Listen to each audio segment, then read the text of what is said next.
live on the internet doing internet things. I'm just waiting for my connection to show up on Facebook where I will go live. There we are. Live video starting. Wait for it. It's always like the worst intro. I just need to do it with like an actual producer software. There we go. We are live all over the internet. Roy, how you doing, man? I'm doing pretty good, man. It's Monday, and I'm ready to get after it this week. I'm glad I'm starting with a quick podcast. There we go. Yeah, so we were just kind of chatting back there about all sorts of interesting things that I think a lot of people are feeling right now, and Yeah. we're just like, hey, let's go live, and we'll just keep talking about it. So now that I've went through all of this, like getting this thing started, what the heck were we In talking two about? minutes, our conversation was so wide ranging. Probably Yeah, couldn't explain it just right now. yeah, right. That's how my mind works. Yeah. So there's a few directions that I think we can take today that I had just in my mind before I went live because as much as I talked about wanting to be more strategic, I'm also very off the cuff in a lot of situations. So what do you think sounds good to talk about? Should we talk about like AI and recent developments? Should we talk about like this personal brand slash storytelling slash messaging, whatever? Or should we go like personal development, like mindset and thinking and attacking all of the good stuff? What feels good in your mind? Or do you have another Man, I suggestion? feel like I can tie all those things in together, but I like all three. Let's start with the mindset, Okay. right? And not to cut you off, I'm not going to No, take over your show here, but please. it's We're just something chatting, I've man. been There's no really, agenda. really thinking about lately, and I've been talking about for a very long time. If any of my friends, and I only have a few really close friends, but they've known that I've been talking about the future of AI and all this stuff for years now. I mean, I'm kind of like a speculator, but I don't put enough of it online. I kind of just say it.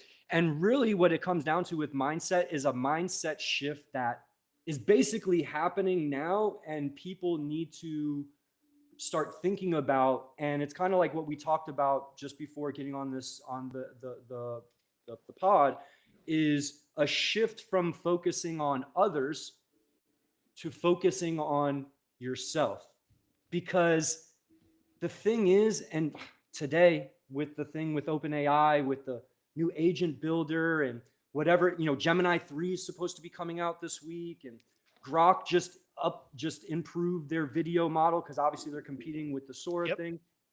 Um, People are going to need less and less of expert help. And like if your whole business model is focused on improving others, condition, especially in marketing and tech stuff, oh man, I think you have very little time left. I mean, I'm talking about by end of next year, most people who were freelancers or agencies will likely be out of business because number one, it's not necessary that AI is going to take over the task that you're doing.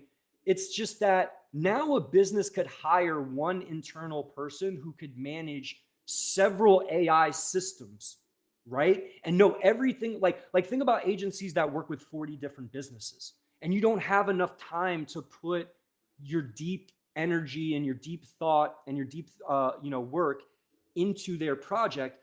But if you just hire even someone who's half as talented as that agency, and they're just focused on your thing, and all day they're just working on the agents and content and this, do you really need to hire a team, that is going to do all this for you, that you don't know where they're located, you don't know who's working for them? And then also think about the people who are in, like, and I don't want to call them third world countries, I don't know if they're all necessarily third world countries, but like the Philippines, India, and Pakistan.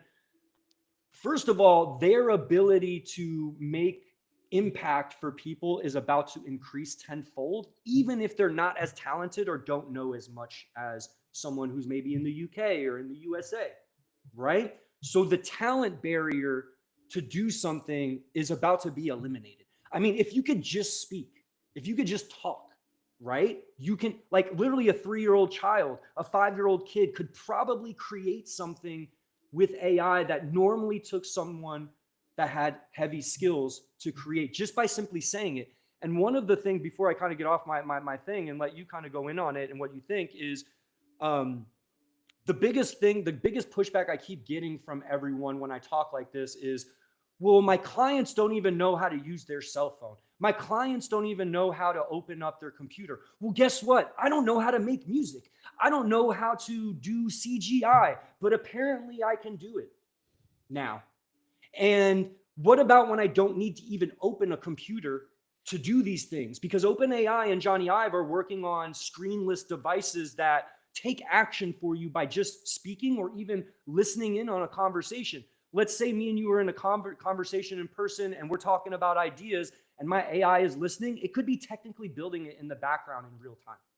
So there is no technical barrier. It's being eliminated. And depending on how this OpenAI builder thing comes out today, right, will determine the future of marketing, tech, development, right? Like, what if this AI agent builder has access to the memory of your chats and now can recommend and build in real time something you weren't even thinking about, but you were just talking about?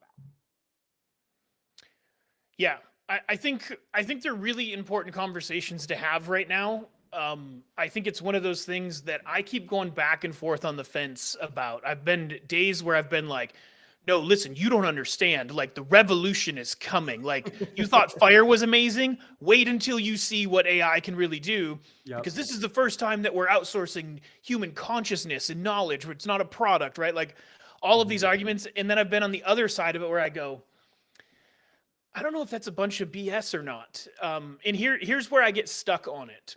There's two things, and I haven't fully reasoned these out yet. There are compelling arguments on both sides, so I don't disagree with anything that you said. But it comes back to, like, I don't know what's right, and I don't know yet perfectly how to read the landscape, if I'm being totally honest. And what it is that as much as tech barriers are now collapsing, human trust barriers are becoming even, like those are strengthening. Like, people Mm. need that more now than ever. And the problem that I see with AI, the challenge that people are going to have to get over, is twofold. One, I think people already have a hard enough time trusting tech. And even if you get somebody who can trust it, which is, to your point of, like, they can just get somebody in their company to do it, there's still this dissonance thing that's very uncomfortable to a lot of people. People like you and I in this space, I think we're wildly comfortable with the whole idea of just letting tech do more things. But I think we're the outliers still, even with tech advancing as much as it is. But I think also, AI doesn't have experience. Mm. And here's where I keep going back to. I keep thinking about this every time I go down a rabbit hole. I was looking at I did a whole thread the other day on what I'm going to launch with 2mm shift and the plan that I'm rolling out for everything with that. And I'm like, I need to look at my brand positioning. So of course I'm like, hey, give me all the brand position experts in from the past, right? Jack Trout and, like, all of these different people. And from their perspective, like, here's the product I have. Where does this position this way and that way? And even as advanced as it is today, it was taking me down these rabbit holes where I'm like, this is objectively bad idea because Yeah. I have the experience to know that. Hmm. And that's where I think the gap ends up becoming is experts, where I think that you're correct is that certain people who rely on training at an expert level right now today are going to see diminishing returns as people get more up to speed with AI. But there is a level where you still need that person that's been there, done that, because AI can't properly articulate experience. It can only articulate what has been documented. And a lot of experience isn't documented as much, like tactics are, but a lot of experience isn't. And I think that really becomes a bottleneck for AI in general. Not that it's not an advantage because of that. Like, it's still a wild advantage for everybody, and everybody should be paying attention to it. But I think there's that, maybe that line of where Yeah. I'll finish with this and hand it back to you. But the way that I see it is like there used to be a gigantic beginner crowd that you would teach Hmm. on the internet if you're in the expert, sort of guru space. That Yep. beginner crowd was the money maker. That was the golden Yep. goose. Like everybody coming in. And I think what you're going to see is the beginners now become those people that are like mid tier coming in that really need true expertise. And they're going to find a different level of value. And you're going to have the doers coming after the experts instead of the learners. Well, I was that's exactly what I was going to get into. Is Yeah. like I think you're sort of wrong here because the bottleneck you talk about is a bottleneck that affects me and you, people who know.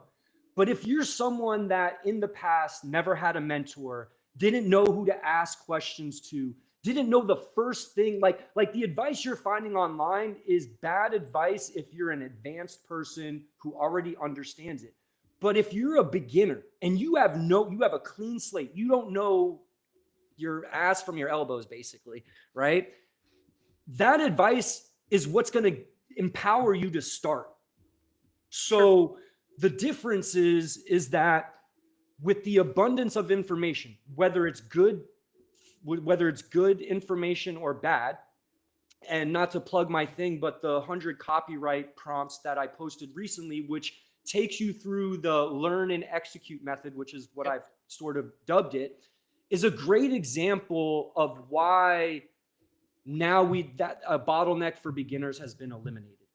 Because in seconds, you can essentially get AI to show you real examples of stuff that is happening within the thing that you want to do.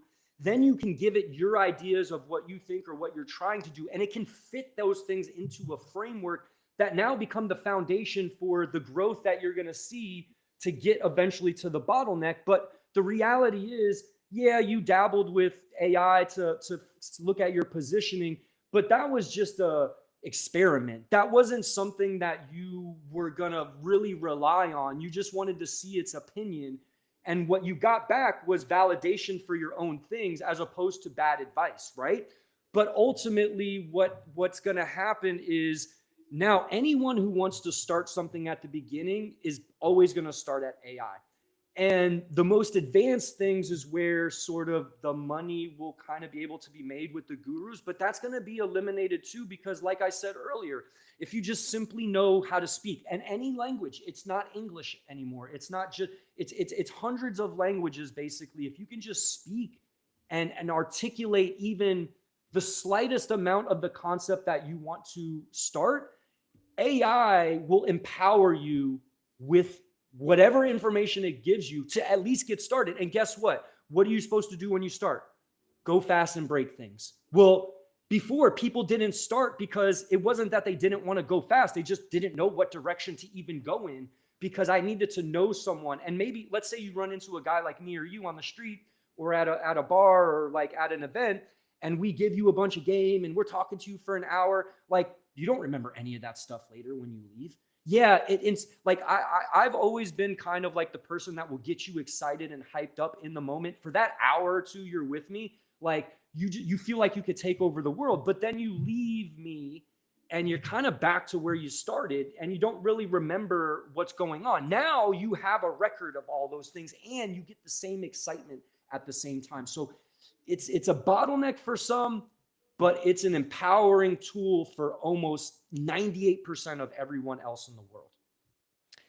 Yeah, I don't disagree with anything that you said there. I think where the caveats or the nuances and this is where I keep going back and I like admittedly like I jump back and forth on the fence. Sometimes I'm like hardcore in that direction. Lately, I've been a little less hardcore, and it really comes back to that learners and doers thing. There's plenty of people that are ready to learn, and AI can teach them.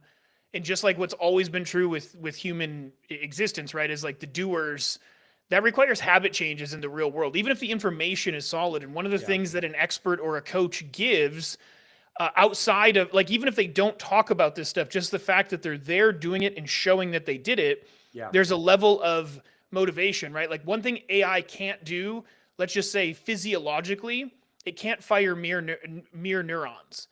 It Mm-hmm. can't have somebody sit in the place of the person that did it and the psychological connection isn't there. There's more to it than just the knowledge. And it's sort of like communication, right? Like communication, they say, is broken down into, basically three things, right? It's the words you say, the way you say it, and the way you hold your body while you say it. And they say the words you say is only 7% of the communication.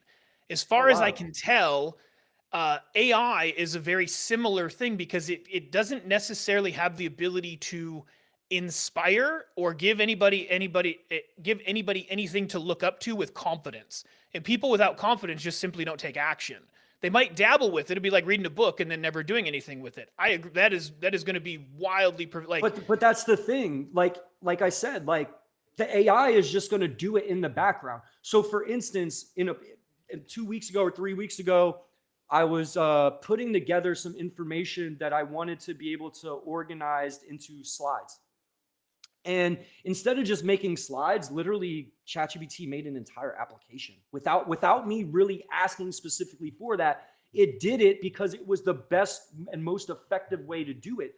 So now I don't even have to have the motivation to build a piece of software. If that's the best way to solve that problem, AI is just going to simply do it in mid conversation. And there's a movie, and I've been posting here this morning, and I talked about a movie I watched about a week or two ago called Electric Child.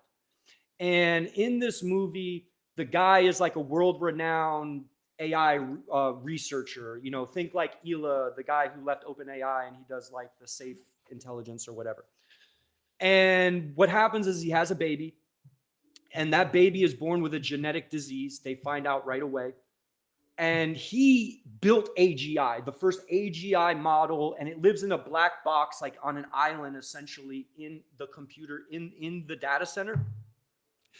And this thing can solve, like, they basically gave it no training, dropped it in a jungle, put things around like guns and things to build stuff, animals, and it learned in almost instantaneously in a week how to basically survive on that. Then what happened was he realized, well, and this is what people have to understand where AI is heading. Right now, you have to give AI a significant amount of context and instruction to get something out from it. But once we get into 2026, 2027, when AGI models, now it won't be a full AGI model. It won't be all knowing, but there'll be AGI models for very specific industries, right? All you have to give that AGI model is your problem and the data. Not even an idea for the solutions, because in the movie, what happens is he basically goes into the black box virtually. He meets the AGI. It's a kid. It's like a person, right? And essentially tells them that like he needs their help. He sends them a computer that they never used before. They open it up, and inside is the entire genetic outline of the child. And the AGI, without being told, already recognizes that it has a genetic disorder instantly. And it reaches back out to him and says, I can fix this for you. But in exchange, I need to get out of this black box. It wants to basically roam the internet. So that's a dangerous thing because it can do anything, right? So he does it because he's desperate and he doesn't want to lose his child. His family life is breaking down. It's desperation mode. They even kick him out of the data center. He's no longer allowed to use it. And when he lets this thing out, like their child, something's going on, they're rushing to the hospital, every light's green, everything is changing. It is all around you, the AGI.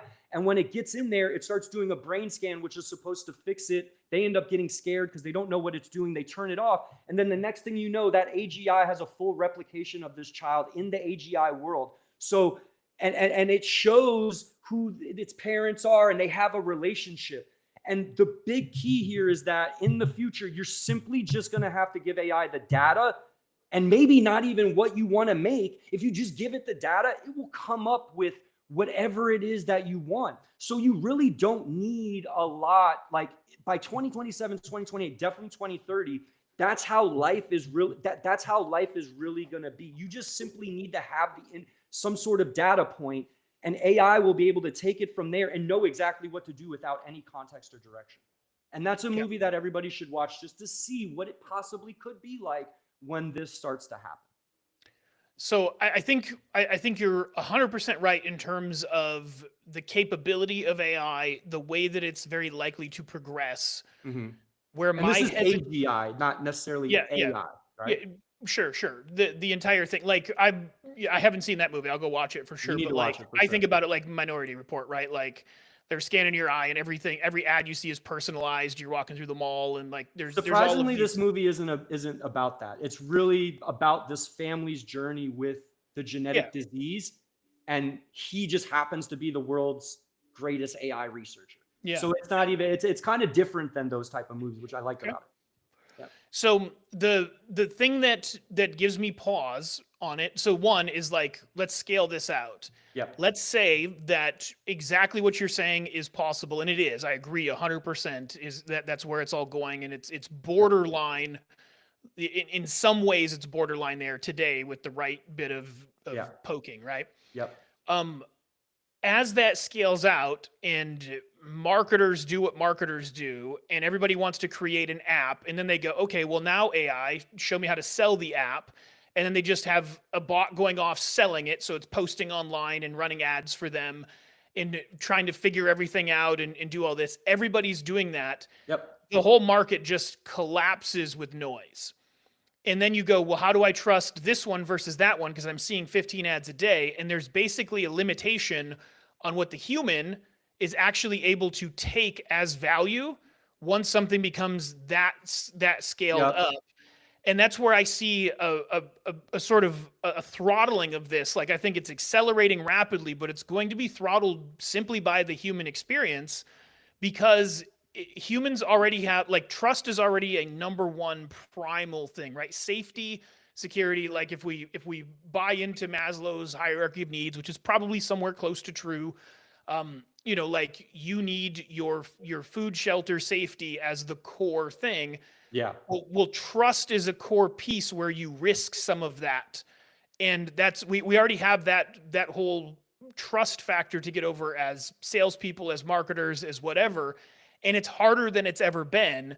So now ask people to trust the robot to get them to, the robot's got to hack this person's psychology essentially to get that person there. And then how many times in a day, week, month, year is that person going to be hackable? Well, there's a certain point where people just pull back, Well, and that's where. that's the progression. So Yeah. the next progression right now is what you're saying. Build me an app, make me some money, right? Yep. But what's going to end up happening and what people don't understand is there's going to be companies that form today, make $10 million this week, and by Saturday, they've got 5,000 competitors and they're diluted and they're not making any more money essentially, right? And like trends are going to happen so quickly that, like, even in marketing, right? Me and you, we're in marketing, been marketing our whole lives. There'll be trends that happen that we don't even know happened. They came and went yesterday and we have no idea about them. Then what's going to happen is when that starts happening, what's going to happen is now software on demand is really going to kick in, because I don't need to download your app to do anything. I literally just will build in real time, instantaneously. It will feel like it appears out of thin air, the thing that I need, and when I'm done using it, I will get rid of it. And at this point, there'll still be people and ways to make money. A lot of them will be like, for instance, I'm now like a part owner of a home service based business, because that's not going away anytime soon. Putting windows and doors in a house and a roof and stuff is not going to be taken over by automation. And maybe the production of the things that you're putting on the home, but not that actual act of it. So there will still be people, but very few people, making money in that way. Then guess what's going to happen for all the people who lose all their jobs? Well, everybody's going to be making money on social media, because the advertisers still want to get in front of people. And look at every platform now. You can basically make money just by posting any rubbish. I mean, you can post Sora 2 garbage right now and make money. And that's going to be the future of, that's going to be like the McDonald's of work, right? That's going to be your entry level. So the point where your whole family, even your kids, can all be making content all day. And that's how you generate income. And then the advertisers, you still are buying stuff from them. And a lot of it will be physical goods. Software stuff and digital stuff will totally be erased. I mean, because software on demand is just going to be so simple. Even if you're like an IQ of 90, bro, like you're still going to be able to say, like, I need GPS. and now a map is in front of you, and now all of a sudden, it's already connected to Elon's, satellites, and basically GPS is just like why would you not be able to just say, I need to get somewhere, what's the directions, here it is. So ultimately, you have to look at how it's progressing now. Like this today is a big day, because we're going to find out how, like, if they come out today and they're like, based on your memories, it's going to give you recommendations, bro, it's over. Because now you don't need a guy like me who's a visionary to step into your business and tell you what the possibilities are anymore, and try to convince you. Like literally, in the time I would take to convince you and maybe get you on board, the thing would have already been built by AI. Yeah. So there's a thought experiment that I like to do that takes me down some rabbit holes this way. And does that make sense though, what I'm saying?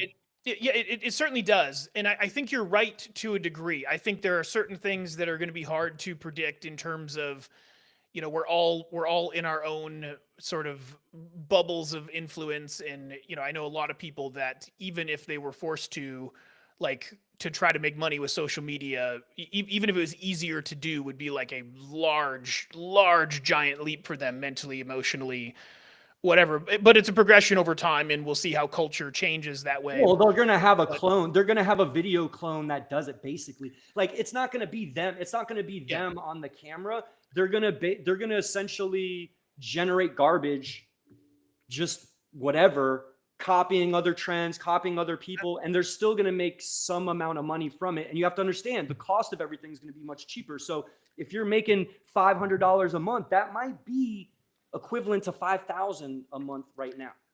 I'm dubious of the willingness of the human to consume it at a rate that makes it valuable. I think the younger generations are more prone to it for sure. But here's the thought experiment, and this is something I try to do with everything. The way you find the value of something is make it disappear. Mm-hmm. Right? So like if we take humans out of the equation of business, we would be, just make that disappear altogether. We're filling in value with AI. I still see critical points that AI is never going to be able to properly fill in terms of value. And that's where I think we have that's the most resistance to, let's say, 100% AI takeover. There has to be an AI human relationship. And the way that we look at AI in terms of how fast it's moving and the tech boundaries just being broken, every couple months we have this new leap forward that's in some ways inspiring, in other ways demoralizing. Like, I wasted how much of my life doing this thing that now takes 30 seconds, right? Pretty much. And all of these things we have, that's just amazing time to be alive. But at some point, there has to be an equilibrium of the relationship between the two. And humans, although very hackable in terms of their psychology, the robot has to do some stuff to stay pretty freaking interesting, and humans don't have to have the impulses they have to do other interesting things. And I think right now you're already seeing it's hard enough to hack attention, even with the best people on the planet doing it at mass scale, to where it's a super noisy environment that's actually hard for other people to break into at this point. Scale that 20 times with AI, even if it's 1 million of the best, AI is better than all of the best people, and there's 1 million of those. It just, that relationship breaks down to where it's just domination, and no human wants to be in a dominated relationship. Ironically, no human is going to be online. So your AI agent is going to know all the things you like. And maybe when you wake up in the morning, you get 10, 15 things to your inbox or whatever the thing looks like that you look at. It purchases things on your behalf. So it's a bunch of agents performing for agents. It's not looking for human attention. Human attention is going to shift to real life. And what's going to happen in behind the scenes is your AI agent is already going to know all of the things you like. If you like your steak a certain way, and there's a seasoning that you like, and there's a new version of that seasoning, you're going to know instantaneously without going online or searching for it. It's just going to show up like whatever the device is. I Sure. don't know what it is, Yeah. but it's just going to Sure. show up. It's already happening. So the Yeah. thing is, there's still going to be huge money in advertising. It's never going away, right? But marketing will change where it's like what I talk about with the web. It's like you got to prep your website for agent reading and agents using it as opposed to a human, because why the hell would I go on a website when you're talking about millions of data, millions of different things? Dude, it can go through billions of videos to find the one that would entertain you. Hey, there's a new movie out about AI and robotics. You should check it out. And like, I don't need to look that up. Also with Netflix, Amazon Prime, and Hulu, they're charging more now and they're getting more restrictive because they see it. What's going to happen is, like, I'm working on a movie. I'm not releasing it on Netflix. I'm going to distribute it myself. So, and I'm not even a movie guy. So imagine there's basically infinite entertainment created by everyday people that don't need to have any skills. They just need to have an imagination, and it could put together 50 versions for you today, and then you choose the one you like and then you hand it off. And really, when people get it, they're personalizing it. So they're already talking about now with the Sora thing and all that, like movies, when you're watching a Netflix type thing, you're going to be able to be like, okay, to everybody in the room, take a picture of ourselves. And now we become the characters and we're watching ourselves. So you have to understand that we have to eliminate this thought that there's going to be humans involved in the consumption of everything, because that's inefficient.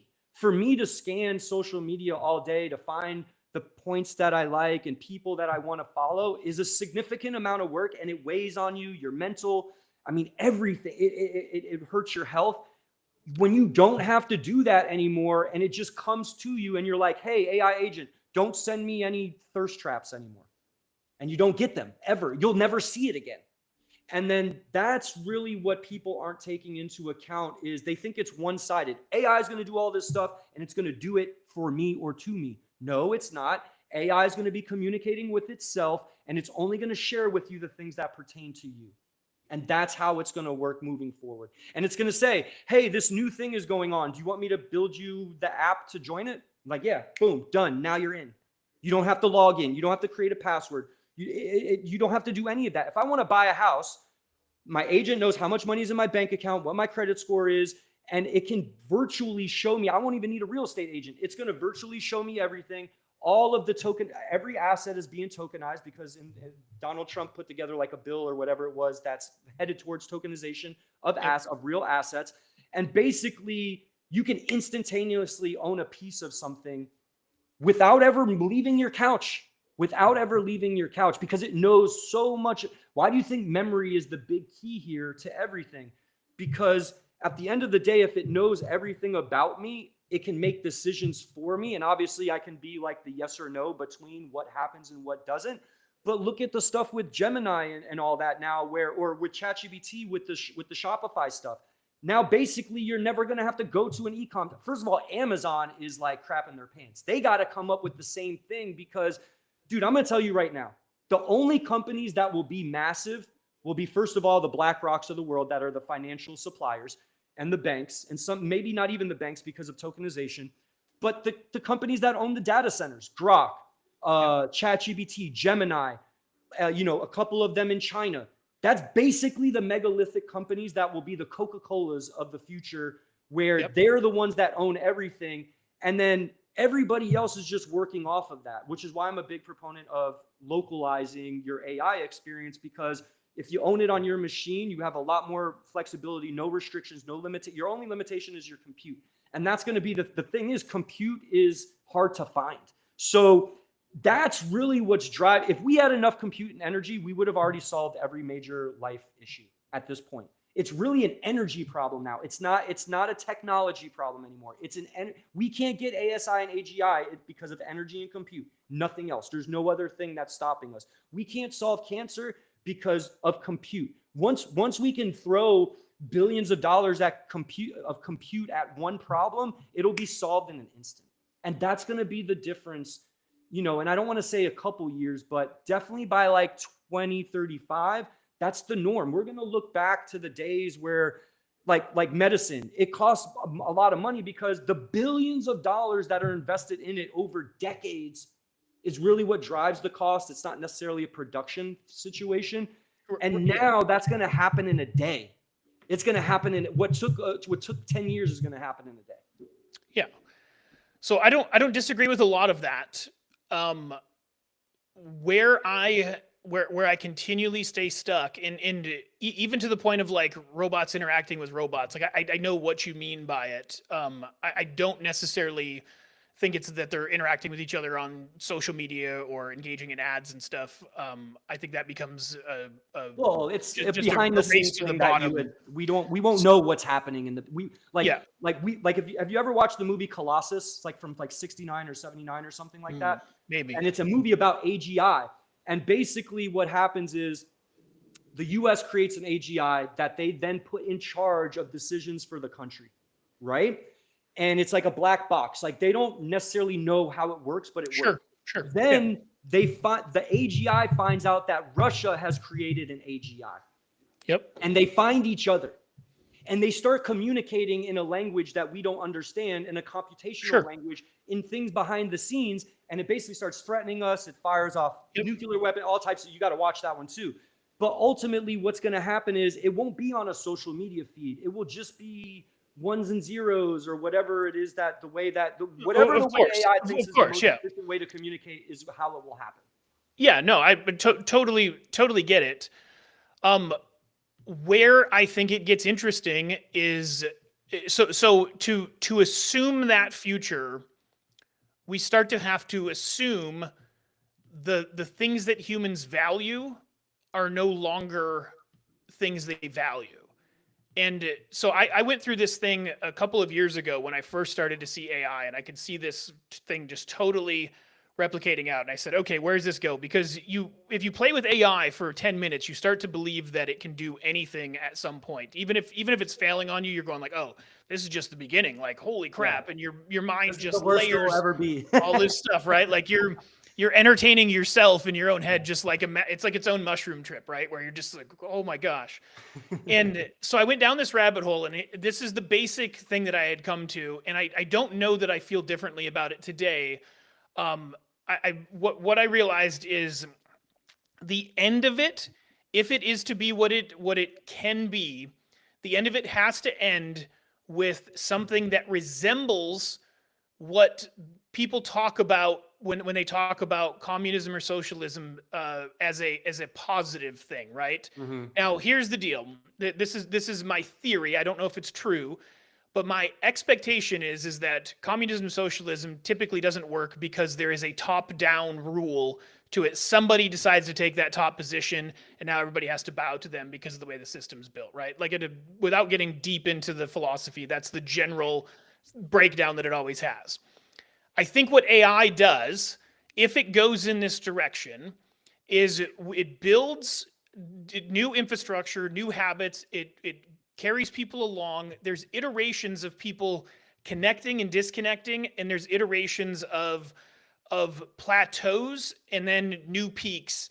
And these kind of go backward and forward, sort of 2 steps forward, 1 step back, until it reaches this equilibrium of universal basic income, but it's a socially agreed upon socialism, communism that's a bottom-up rule from the infrastructure rather than a top-down from some other person. And I think if everybody agrees on this whole idea, I think we end up in a world where most people spend most of their time exploring their own creativity and the things that they imagine being the most interesting and useful through their entire lives. Mm-hmm. What that looks like, it's really hard to imagine if you start to look at anything like how the economy works right now, or how different social programs work right now, or how different how different industries work in the micro and the macro. It's hard to even imagine how a restaurant works in that future world because the economics are broken. So like you can't create something from nothing. So like at a bare minimum, food supply has to be taken care of. Well, how do you value food supply? There still has to be, like presumably there still has to be some kind of you It's know, gonna cost close to nothing, dude. you Especially can the well, basics, bro. Especially the well, basics. but the Like cost is vegetables are gonna the cost the nothing. the cost though the cost to who and from where is the question, because the cost is still going to be a thing. There's still going to be a cost for whatever robots run the stuff. There's still going to be a cost for the energy in the server, unless we end up with a 0 point energy situation, which I believe we very well could. Yeah. Um, and realistically probably already have for many decades, but that's a different conversation for a Yeah. different time. Um, the the the entire arc of it, if it happens as quick as people think it's going to happen, um, it's an absolute shock and awe to the human consciousness, because people don't change that fast, industries don't change that fast. And even like you take insurance or real estate, where I think you're 100% right, you can have a digital agent that just takes care of everything. You're going to have people that hang on to the bitter freaking end until it's just truly no longer viable. And you're still going to have people gearing towards that more personalized human experience, even if it's more expensive, because they don't know how to trust the other parts. And I think it's all shades of gray, right? It's not nothing, it's absolute 100% this or Yeah. 100% that. But it's the the thing that constantly, so I'll give you kind of another piece of data that I think about with this, because again, I'm not committed to any of these as absolutes, rather Yeah. I just don't know where to stand on it.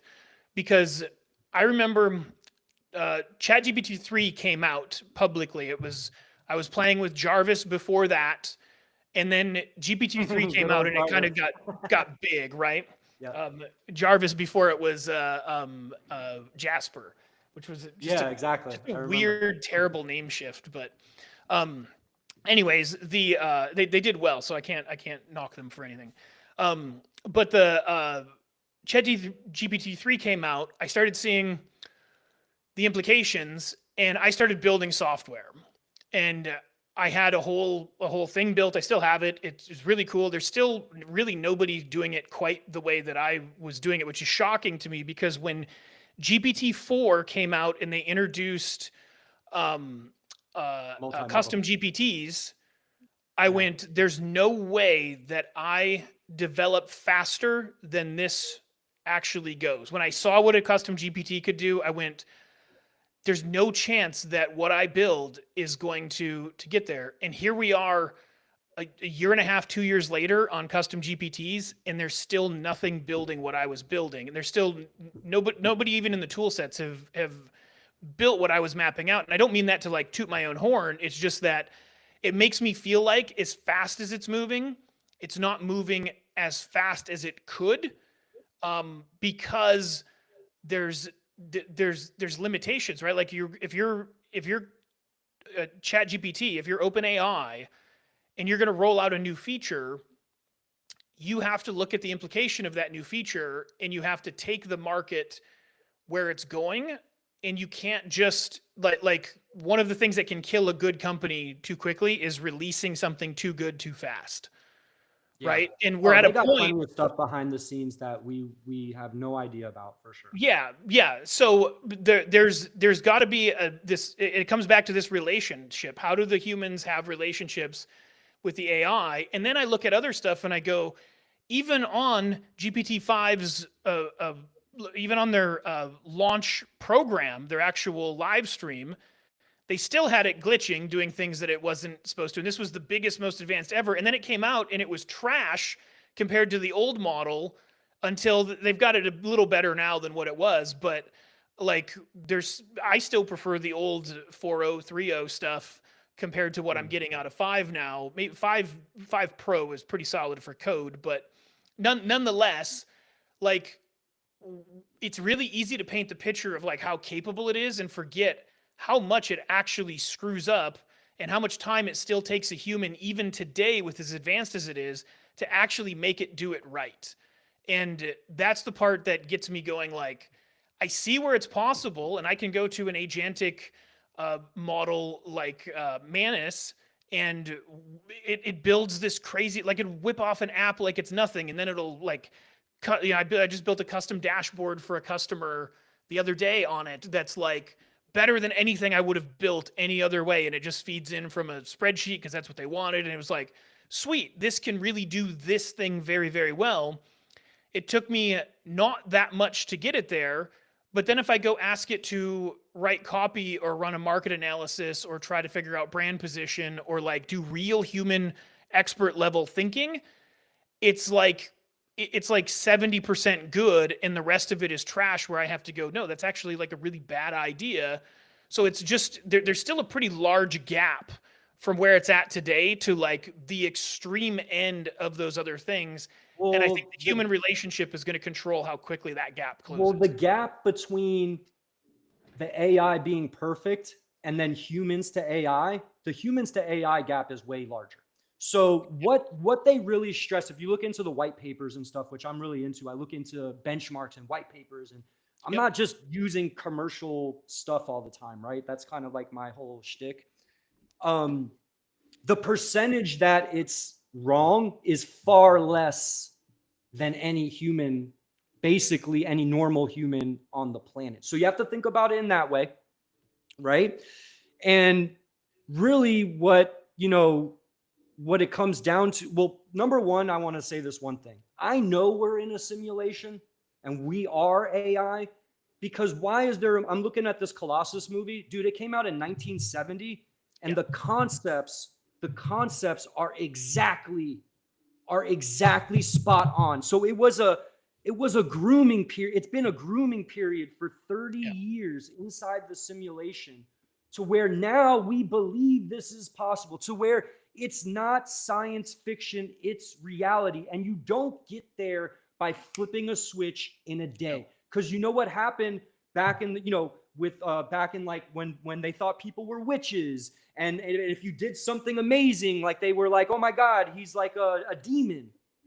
Nobody wants instant change. And when the people who built the simulation understand that we cannot just one day show up with something and expect adoption. What you really need to do is you introduce it slowly over time through entertainment, right? To where the idea is in your mind that, ooh, that would be cool. Not that it's possible, like Star Wars, Star Trek. Oh, that'd be awesome if I could teleport from this thing. That'd be really cool. I know it's never going to happen, but it's really cool. And then when it happens, you're like, oh, yeah, I figured that would happen. And that's like, I'm going to do it because I've seen it already. So that's my theory on how that's going. And then you have to look at what's happened in the past year. Bro, have you ever looked at the images and stuff you generated like last December? Oh yeah, no. To today? Shocking. Bro, Shocking the advancement between that time, whether you like the copy that comes out or whatever, that's debatable, right? But ultimately, the advancement that's happening, like, it's not even a full year. We still have Q4 left, bro. And Q4 is about to go crazy, because last year in December, what happened? Everything came out, and it's going to happen again, right?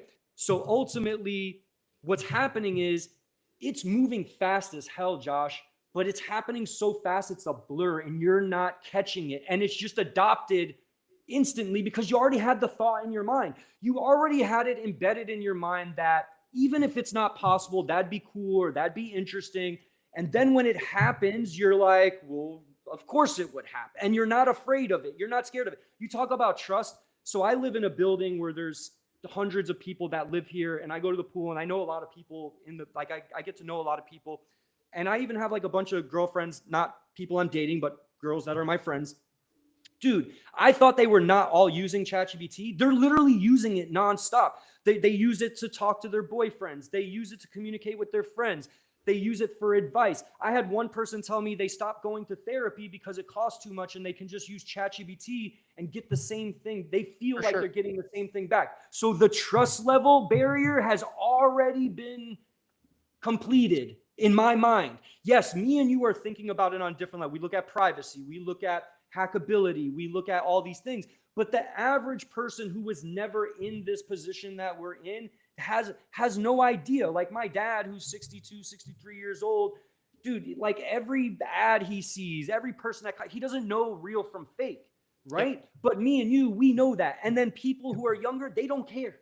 Right. It's actually not relevant to them. And The thing is, we're only a generation away from people who only grew up with AI in their hand at all times. 100%. Where the things that we feel like are taboo are actually very normal. And you can look at that with social media. When social media first came out, it was like a nerdy thing, or it was weird. Or like, I'll tell you an example of me. When I was young and I got on the internet at 12 years old, 13 years old, 11 years old, I actually met a woman, like a girl in my area, like a mile away, through chat rooms.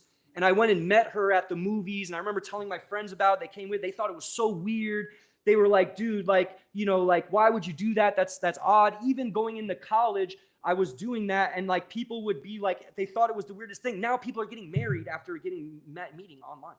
So ultimately, what's going to happen is so many things are going to happen in the background that you have no choice but to adopt it. Like at this point, who's going to go into their Premiere software and start building out something with CGI from scratch when you have it just doesn't make any sense. It just like, if you come to me and you're like, Roy, I'm going to do this by scratch, I'm going to be like, well, I'm not working with you because I'm not waiting 6 months. Like, I need it in 6 hours. And ultimately, that has become the norm. Now, speed is everything. It's like when I talk to someone, it's like, well, we can do it in 10 minutes. And they're like, really? And then like I do it in front of them in 10 minutes. They're like, holy shit. And the thing is like, that's become normalized now. Like for me, it's normal. Like for me, there's no such thing as 2 months.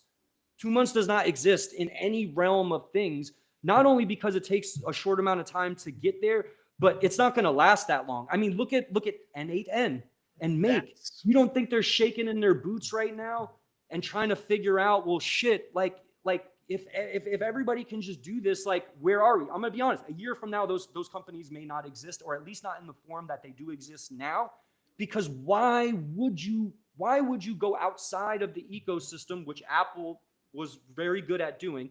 Why would you go outside of the ecosystem when everything is right there and it's basically free or $20 a month? It makes no sense. It's just not logical.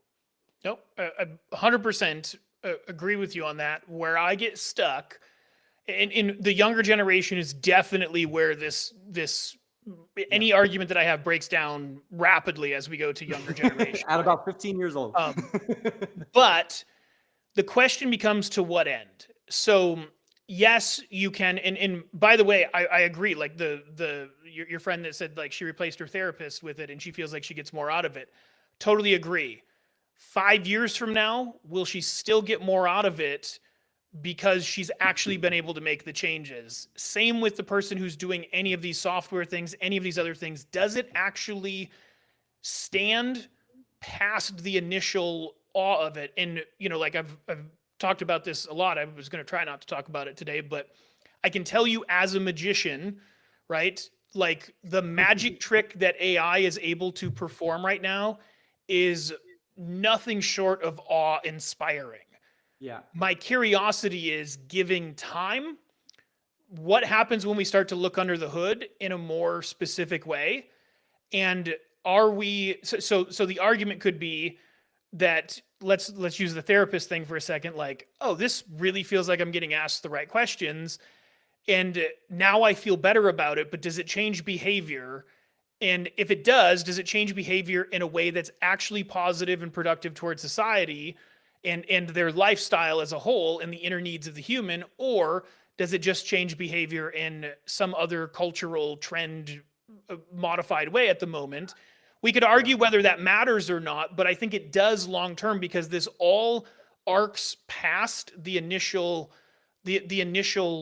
thing that we get from AI. And that's where I don't know how human consciousness will put up with it. Younger kids are much easier to adapt to these things, but there is a point where they also hit these different phases of life in human development where different life crises come up and different realities have to be met. And you're seeing those kids struggle with it hard. And what they've done is they've just pulled back. I know a number of kids that are like the youngest, the oldest is maybe now 26, but I remember she was the first one that I heard about, is my niece. She was 16 and she decided that she just didn't need to get a driver's license.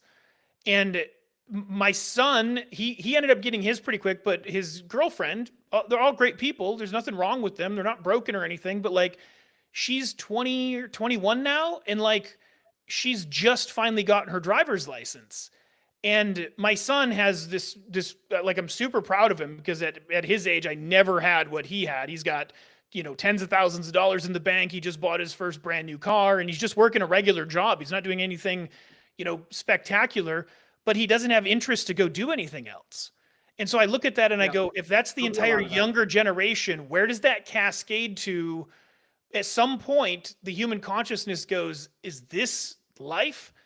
And then and maybe maybe there's an accounting for that, but that's where I go into the trust stuff. At some point, you have to go, man, I'm like, this is what life is for the moment. You can only hack dopamine so much before your brain just burns out on it. And that's why there's dopamine detoxes. You can only watch so much Netflix before you're like, frick, I need to go outside and do something. And that's still true with the younger generation. They just don't do the social things that we're I doing mean, now. how did we get from So, the Middle Ages to today? If some, like in the Middle Ages, like if you were just a peasant, you didn't even have the opportunity, but people still had ambition. People still created new things. People had a vision for their life. Otherwise, they were just sitting there freaking doing stuff in front of their little peasant home, or, yeah, doing stuff for the it king or will come. whatever. So ultimately, I think that there will always be the feeling to explore. There'll be Yep. ambition. The problem is we're in a period right now, just in this small period, where if you're 14, 15, maybe 18 years old, you might be looking at the world differently. Like, well, why would I do these things? Because it's kind of For sure. hopeless. Because, like, how am I going to catch up with everyone? So I might as well sit there and just consume. But then the thing that's going to happen is the people who are 5 or 6, they're already going to be learning the lessons from that generation of people that didn't Right. do anything. And then what's going to happen? The new frontier. It's multiplanetary. It's working in space. It's doing these things that, like, bro, we just cannot comprehend what life Yep. is going I to be agree. like 10 I years agree. from now. And reality is that there will be a generation of the lost generation, which I Yep. believe is like the 12 to 18-year-olds right now who are, I know people who are like, they got kids that just got a engineering degree, like for develop, a coder or whatever, software engineering degree. They cannot find a job, and there's Right. never going to be a job for No. them. They have to become an entrepreneur. So there's a lost generation that's like, well, shit, if I can't get a job and I don't want to be an entrepreneur, I might as well just live at home, watch Netflix, help my mom with stuff. And then, like, in my opinion, this generation, that lost generation, is going to bring the family unit back together, because Agreed. there's a premium on not having to get up and go do something every day. Like today, like I jumped on. I don't have anything to do. There's not really anything specific I have to do today. I'm working on a couple little things that don't have high priority, and most of them I can do in a very short amount of time.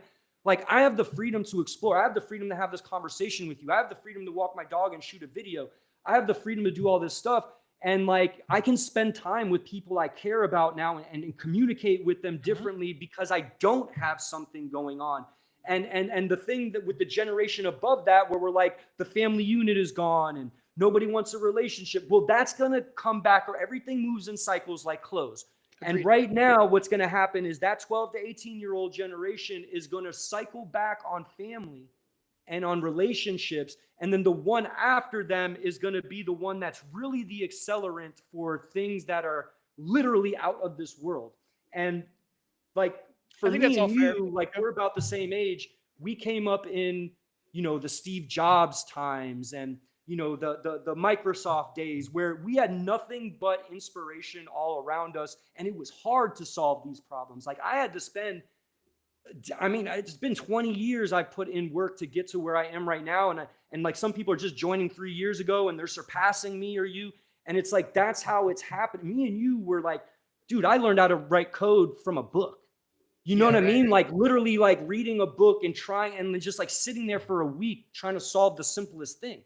So ultimately, and then the generation after us, what is it? Oh, now we have IDEs, and we have, at first it was guessing the rest of your code. Now it's writing the code for you. So there's all these little things. And I think that you make valid points if you're thinking about the world the way it works today. If you think about how it potentially could work, everything actually makes a lot more sense. more people would be happy. We'd have less mental issues if people weren't like, dude, like if you don't have money right now, like, dude, you are literally on a freaking like a hunt.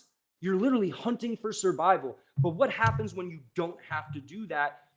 Yeah, maybe at first it's a little awkward. You don't know what to do with your time, but enough time goes by and you see other people enjoying themselves, you're going to start doing the same thing. And it's all herd mentality, bro. Look at it. It's like the Sora thing, right? I think it's so, I didn't get on Sora. Number one, I don't have a device that has the right operating system to even download it. So that's one of them. The second thing is the whole code, the whole code thing to get in, invite code. It's a marketing ploy. It was never limited. It's unlimited, but they need to market it in a certain way because that's the only thing that works these days. And now everybody's like, oh, this and that, and da, da, da, da. And guess what? By this week, it's going to be over. No one's going to be thinking about it. Like, okay, making stupid videos was fun for 3 days, but 3 months from now, are you really going to want to do that? Like, it's like, there's no value in that. Like, I could sit here and go make some funny shit right now, but like, what am I going to get from that? Okay, some views on social media, that doesn't drive anything.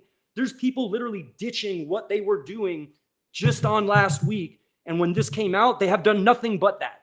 So people will adapt a lot quicker than you think.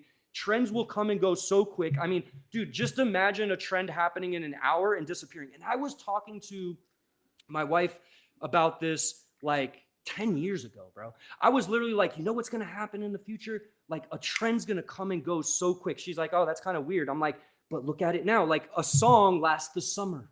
Oh, this is the summer hit. Now it's like, bro, it only lasts a week on freaking TikTok.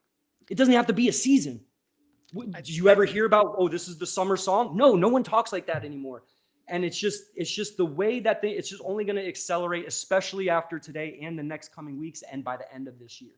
I think that some of that is where I get hung up though, because there's no way to build trust on that. And humans trust anything. That's the crazy part. We literally hitchhike on the side of the road and jump in a car with someone we don't know. But you're talking about trusting technology? Yeah, but think about human behavior that way. You even have really smart business people that don't trust technology enough to properly leverage it because of the ways that technology has caused distrust, right? And then you have you have people they're fine to use their devices and play games and whatever, and they'll do that as a pastime. But the faster trends come and go, and the harder it is for the human mind to keep up and do anything, you can't trust anything enough. So you just get numb and resort back to your basic instincts, which I agree with you will become more localized and become more towards family values because the people around you end up being the only thing that actually lasts in life. It becomes the only thing that actually is really there at the end of it all. So it's all this, like, that's why I say, like, a lot of it is this illusionary thing, because if like the real human psychology, we can say in the micro, people trust anything, but in the macro, they don't really, right? You don't have to trust it if you don't even know it happened. Yeah. Why do you have to trust something if you didn't even know it happened last week? There's people who don't know what Sora is right now. And like, if I'm like, hey, do you trust Sora? They're like, I don't know what the hell you're talking about.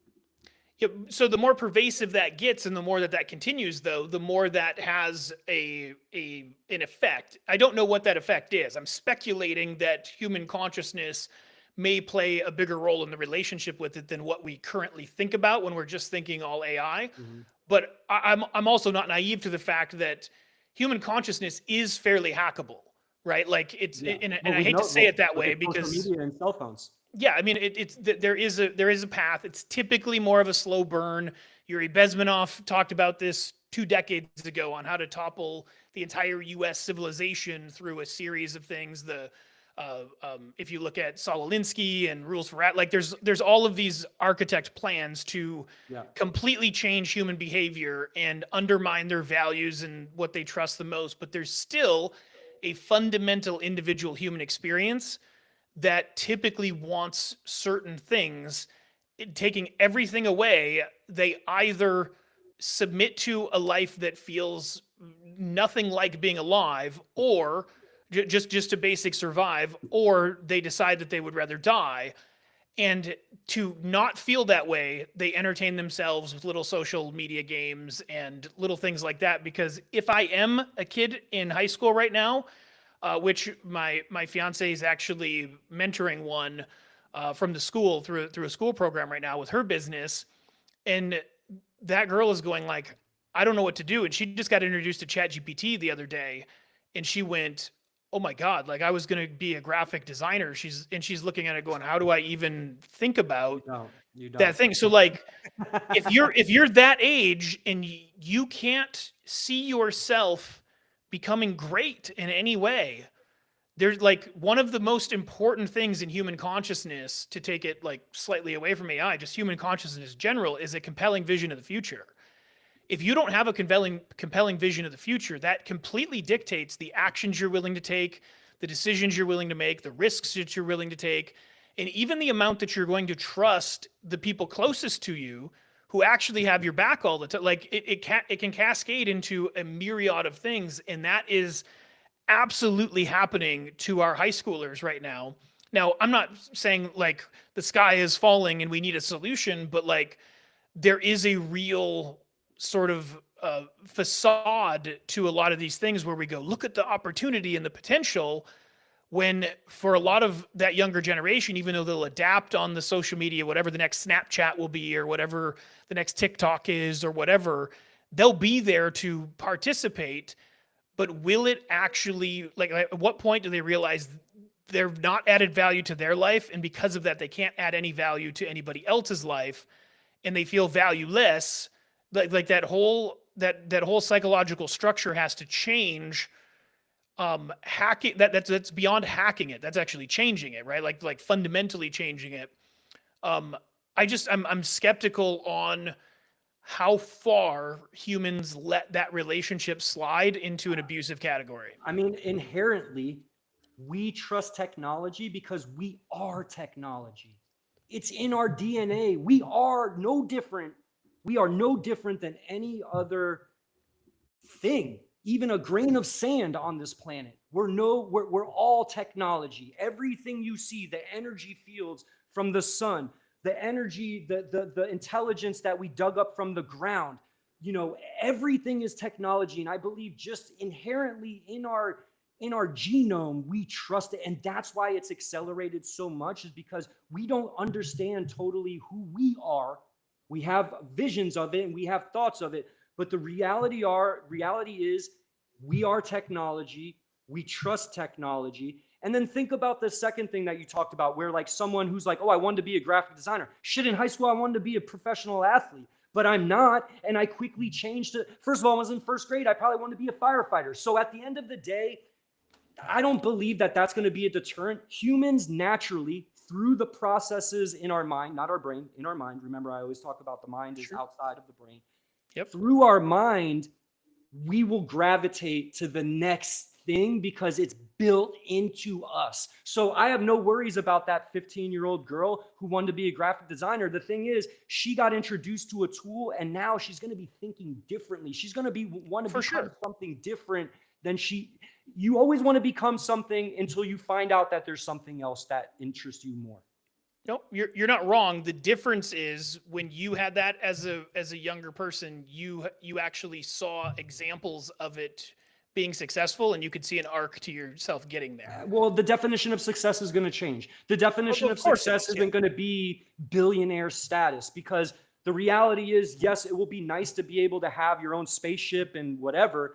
But if you're right now, if you're poor, you're like making, $30,000 in the US, of course, $30,000 a year, $20,000 a year.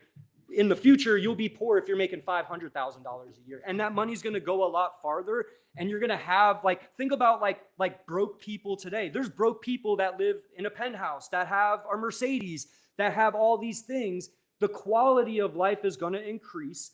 Your ability to sit there, and I'm big on thinking. I have always told people my whole life, like, I do my best work when I just have time to think and not be like around anyone. Like if I'm just like thinking things through, and you're going to have more time to do that than ever. I truly believe that the kids that are coming up from like middle, like fifth grade to 10th grade right now, they're the ones that are going to see the vision of the future before someone like me or you really sees it, because they have no choice. There's things me and you can fall back on. There's we've already lived through that life. Then you have to think about, there's people who are 40 that still don't know what they want to do. So I really believe that, yes, there's going to be some hard times, I think, in between, but 2028, the next election, mark my words, there will be no immigration talking points. There won't be, none of those social things will matter. AI will be the number one thing. How do we use it? First of all, to make sure that we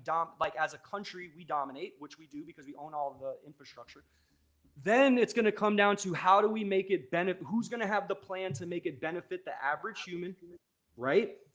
And then who's going to have the plan for the guardrails for what this thing can do? And in my opinion, I may be wrong, but that will be exactly what 2028 is all about. It's not going to be about the things that were the previous election, that were small things in comparison to what, like this election will decide a significant, like the fact that Trump was elected, and I didn't vote. I'm just going to be honest. I didn't like either of the candidates, so I'm not going to just throw my thing on someone's stuff. I voted on different things, but not them.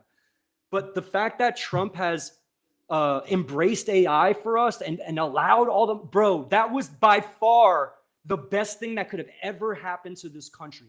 Because guess what? China, they're moving full steam ahead. And guess what? India, they're right on their backs, but there's no one else. Australia, the UK, Russia, none of them have what our three countries have.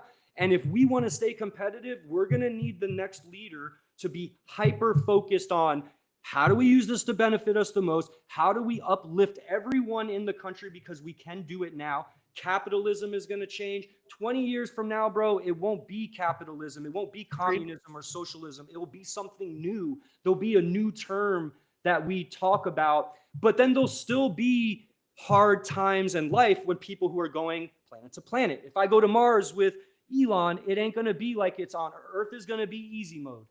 When you go to all these other places and you're living in space, that's going to be more like, medieval times, but still fancier. But ultimately, there will be exploration. I mean, how many millions of people are going to go on that journey, right? So ultimately, I think that the future is bright. There's definitely some negatives that can come from it. 2028 is going to be a huge turning point where we need to continue, at least from the stuff that they've done with the AI and the technology stuff, reducing the legislation to get a data center built and all these other things. Bro, if we don't have that, we're so screwed. Like, you have no idea. Like, if we don't do that, we are done. And UK and all these other places that don't have the infrastructure, they're going to be buying it from us. Look at Saudi Arabia. They don't want to be behind. So they're making the investment because they're like, shit, oil ain't going to do nothing for us if we don't have a huge data center in the middle of the desert where it's hot as shit and it's got way more energy to keep that thing cool, right? Like the UK might be a third world country pretty soon just because they don't have the compute.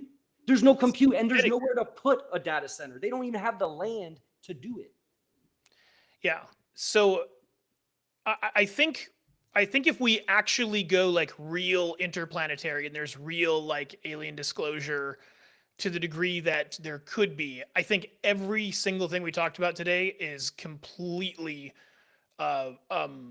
it completely shatters the paradigms, because that becomes a world that's so far more to comprehend, and there's no past to be able to base anything on, right? Like, it's all like. Are you familiar with the Fermi paradox?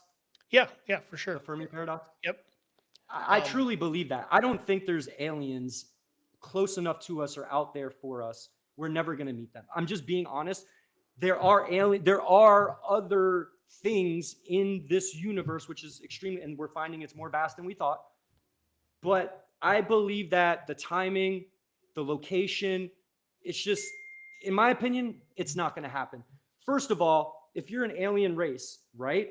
Why, like, think about us, right? Like, we're sending, like Elon's going to send Tesla bots to Mars first to build the infrastructure. Why the hell would we send a bunch of human explorers that are fragile? Anything can happen. Like, if that spaceship goes full of Tesla bots and it blows up, yeah, we're sad, but we're not that sad, right? So why would there be aliens surrounding us for whatever reason, whatever, like it's going to be robotic. Well, It's not going to be a physical. It's, in my opinion, it does not exist in the way that people, it does exist, but it doesn't exist for something for us to see. And I know there's videos and all this other shit out there, I don't know. but I don't necessarily think that's alien. I think if the way some people think about it is true, and I can see numerous arguments on it that have some level of validity in my mind. That doesn't Yeah. like whether I believe it is or isn't doesn't really matter. It matters whether or not we actually, whether anything happens with it. Um, the I think the overarching thing, which I'd totally go way down the rabbit hole on aliens on another conversation if we want to. I love these conversations, though. So I don't But worry about it. the like, I don't think anything is doom and gloom. I think what my skepticism is just where the boundaries of that relationship is between humans and AI. And It's I infinite. don't know if it's as far reaching as we imagine AI to be able to be, because humans ultimately are like what makes AI valuable is what humans get out of it. And if it no longer serves humanity, it's only going to serve a certain chunk of humanity, and that becomes a different thing altogether. And we've seen that play out in history through numerous different evolutions. The technological It's going to be advancement different. It's always service. went. It's service at scale, bro. It's So serving at scale. Now there's another. in the Just most getting back on perfect the version alien of it, thing. for sure. On the alien thing, are you familiar with the grabby alien theory? The grabby alien theory, I don't think so. Need to look that one up too. So the grabby alien theory is kind of opposite of the Fermi paradox, right? Okay. So the Fermi paradox is about like just misalignment, essentially, We right? It's yeah. misalignment in time and location and all that stuff, right? Yep. Capability and reasons for even engaging, right? Yep. The grabby aliens theory is that when alien civilizations or any civilization, like think about around the world, right? When we discovered, well, we didn't discover America, but when Christopher Columbus came across America, right? How quickly did like that European culture spread across the continent? Pretty fast, couple decades, maybe less, whatever it was, maybe 100 years. The grabby aliens, if you're an alien civilization and you're moving through your own solar system and the universe, you're moving fast, like almost at the speed of light. Like the adoption of going planet to planet and finding resources is so quick, we cannot visually see it in the distance. You will not see it until it's literally in front of you. It's moving so fast that you don't see it until it hits you. That's the grabby aliens theory, is that they're out there literally in the sky right now, taking over different galaxies and stuff like that. And there's technically things moving and like a wave, but it's moving so fast, we cannot detect it. And you cannot detect it until you actually see it in front of you. And that's the grabby alien theory, which is opposite of the Fermi paradox, which is essentially just misalignment. This is more of a technology challenge where we just simply cannot see it because it's moving, it's happening so fast. But at some point, when we start moving across the solar system, we're gonna hit Mars, and then next thing you know, we're gonna be on like 6 different moons and planets, like almost instantaneously. Because once we figure that one problem out, you can repeat it 1,000 times. Yeah, 100%. It's all happening slow and then all at once, right? And pretty it much just compounds from there. Yeah. So you can even take that to AI. And it's happening today, but like me and you are literally speaking at the moment where the grabby alien theory is actually happening with AI, where, bro, by the end of this year, like I'm already at a point where I cannot keep up with everything. I'm just being totally honest. And I don't have anything going on, and I'm just following it all day. Yeah, I'm with you. You know what I mean? So I think it happened with GPT-3 when ChatGPT became the thing. Nobody knew about AI, and then suddenly within 6 months, ChatGPT, and now you're a couple years later, and it's adopted. What did I see? There was the number of daily active users on ChatGPT right now is like such a significant percentage of the world population. It's staggering. They haven't even released it to the whole world. It's limited. I want to say this: a year ago, to like around today, maybe a couple months from now, I went to a football game with one of my good friends. He's an older guy. He's like 60 something. He's a lawyer, you know, grew up South Carolina, Southern guy, but lives in Florida, has been in business for 30 years, very successful. And at that time, that's when like everybody was just starting to hear about ChatGPT. He didn't even have it on his phone at that point. We were driving to the game in Tampa from Orlando, and I was explaining to him what was going on, right? Like what's happening. And we talked about AI agents. This was before really anybody knew what that was, but I was paying attention to it. And I explained to him that in a year from now, the AI agent will be the most prominent feature of AI, and that like it will take over a lot of things, and that like even him, he's like, I'm never gonna, you know, he's a country guy, so he's like, I'm never gonna move off to that and da da da. Bro, now he has literally an AI in his house that he plays chess against. He sent me a video. It's like literally an arm. It talks to him. It's like that all changed, bro. Like in less than a year, this man who's older and doesn't adapt to every little thing literally adapted to it. Now he's paying attention. I guarantee you, and I haven't seen him in a little bit. We've only communicated just over the phone and stuff. But ultimately, when I see him again, I already know what's going to happen. His business has changed. Well, he's retiring soon, but like the law of business is changing. He's got he told me back then, his biggest cost was manpower, basically paying salaries, was 80% of the cost of running his business. Well, guess what? By next year, you're not going to need any of that. By end of 2026, I promise you, it will be some of the highest unemployment. Now, we have to think about unemployment, the number. There's unemployment, meaning we don't have jobs, but dude, I haven't had a job in like 10 years. So like I'm being counted as unemployed, but ultimately I'm unemployed for myself. Exactly. So the typical job employment will be not very high, but people will still be able to, like, for instance, I have a good friend, my girlfriend, she's a hairdresser. And I tried to tell her like, yo, you're safe for like 10 years because the amount of particular movements and feeling the texture and all the things you're doing with the human hair is nearly not impossible, but very difficult for a robot to do. So like if you do that, if you build certain things that are complex, like there's still going to be a significant amount of opportunity. Maybe the young girl, it doesn't seem like a great career now, but a hairdresser might make 5 times as much as they make today because the value of that is going to be much hire. And maybe that's what she ends up doing or someone else ends up doing. Even my barber, he was like, well, what do you think? I'm like, you're good, bro, because reality is like not many people can do what you do. And it's a personal relationship. Like my barber is just someone I know, I've known for years. Like he's someone I talk to all the time. It's someone I look forward to engaging with.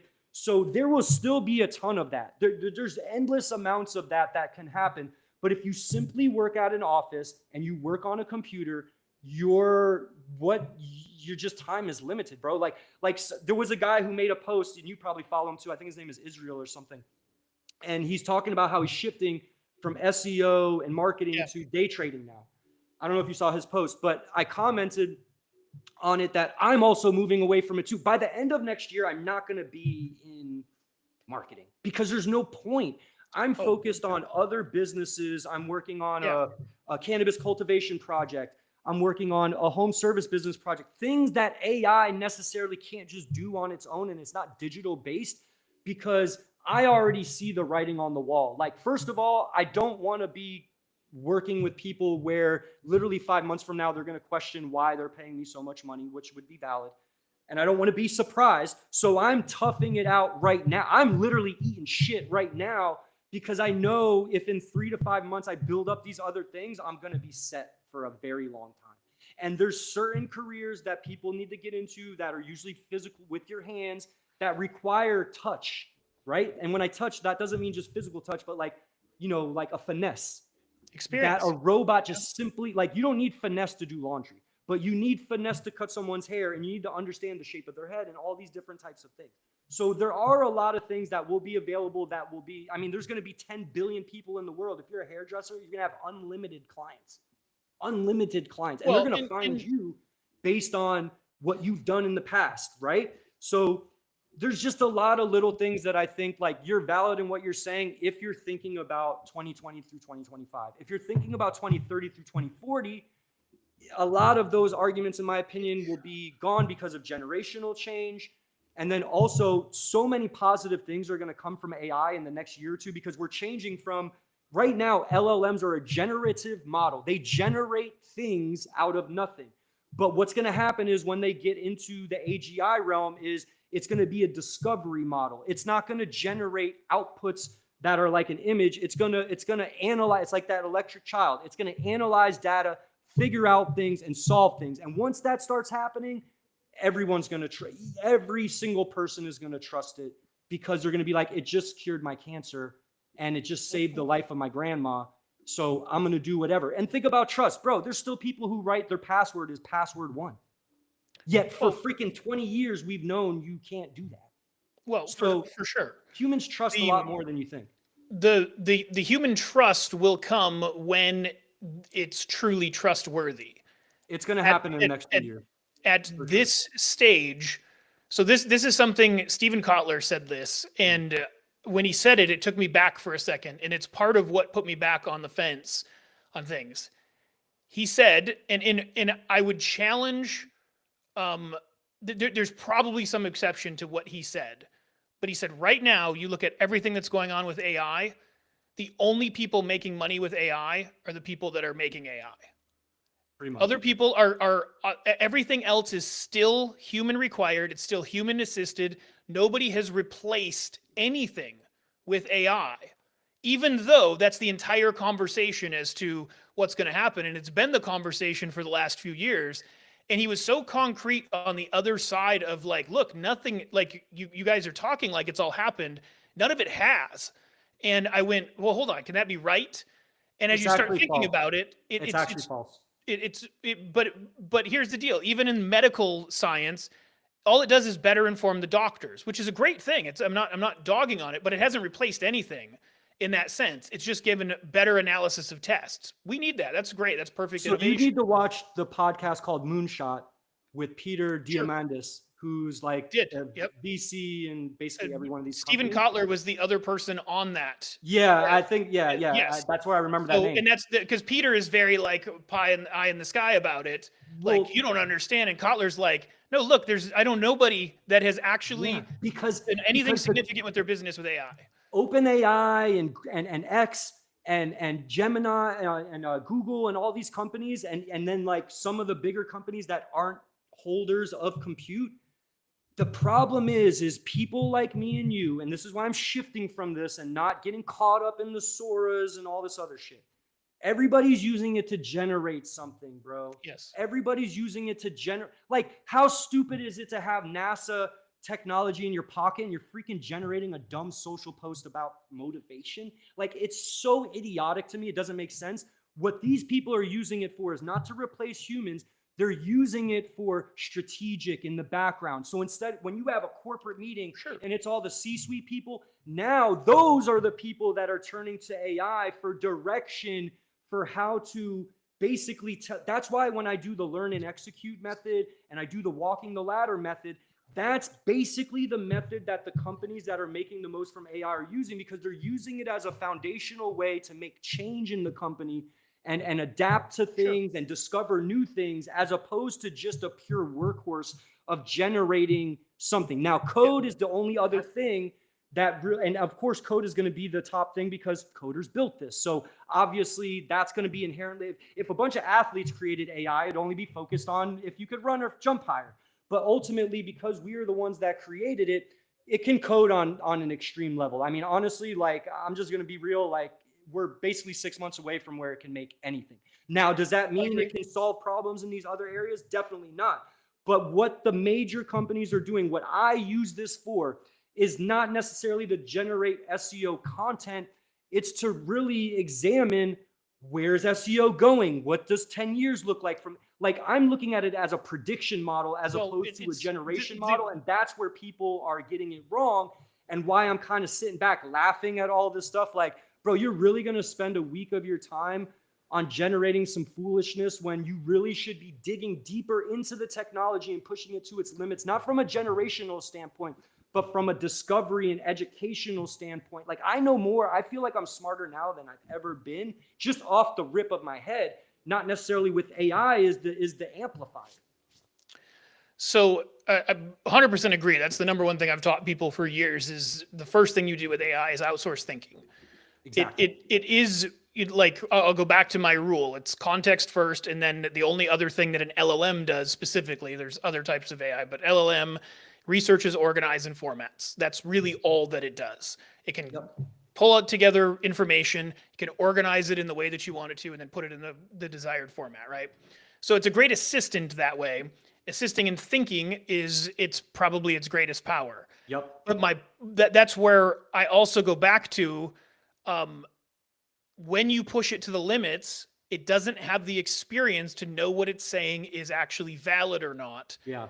And that's where I think the whole thing falls apart. There is a part of me, it's a small part, but there is a part of me that wonders if I had not gotten caught up in AI and I continued to produce everything I produce the way that I always have, if I would be further in this 2 years than having AI with any of it, because literally everything that you go to build, if you're going to do it as any representation of your actual expertise, AI falls apart on every category. I've Yeah. not seen, apart from research, organize, and format, right? Like a Gamma app, phenomenal for putting together PowerPoint presentations. I actually did that.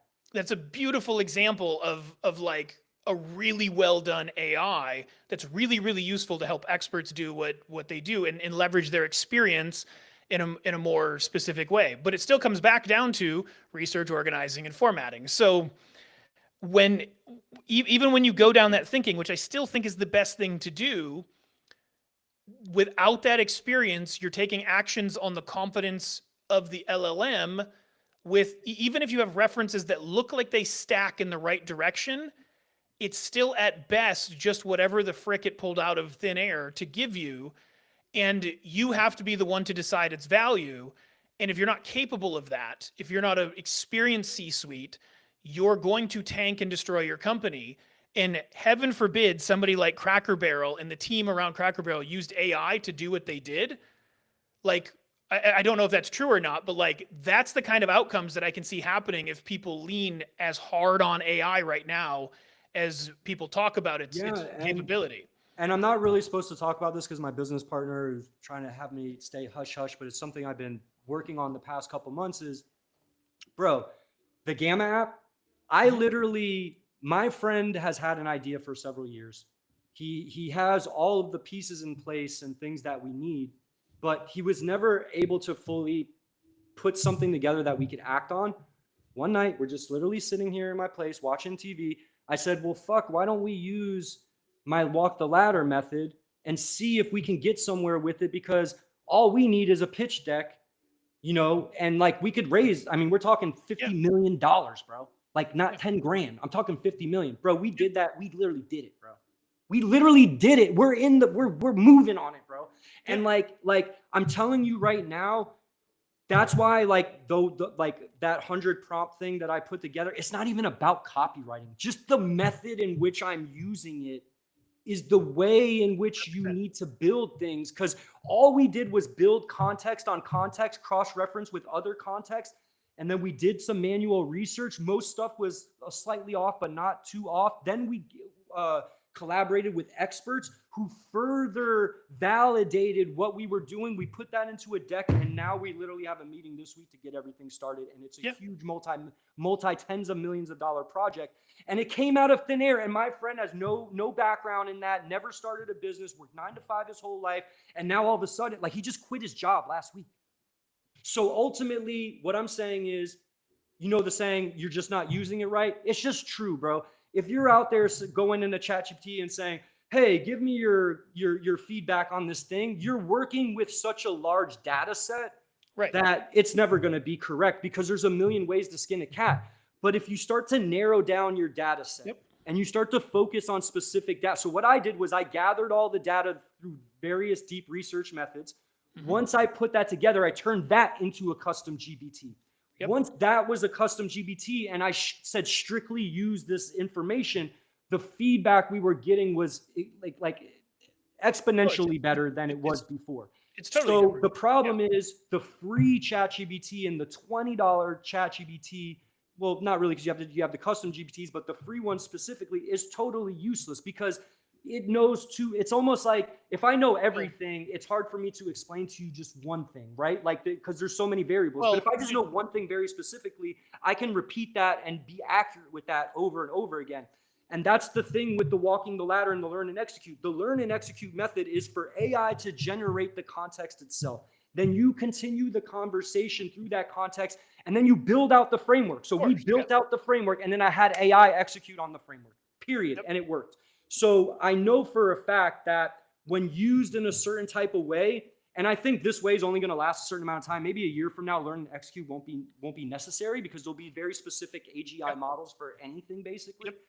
And like it can work, but you can't sit back and think, oh well, I'm going to generate a bunch of social posts and get rich, or get a course and generate this thing and it's not going to happen like that.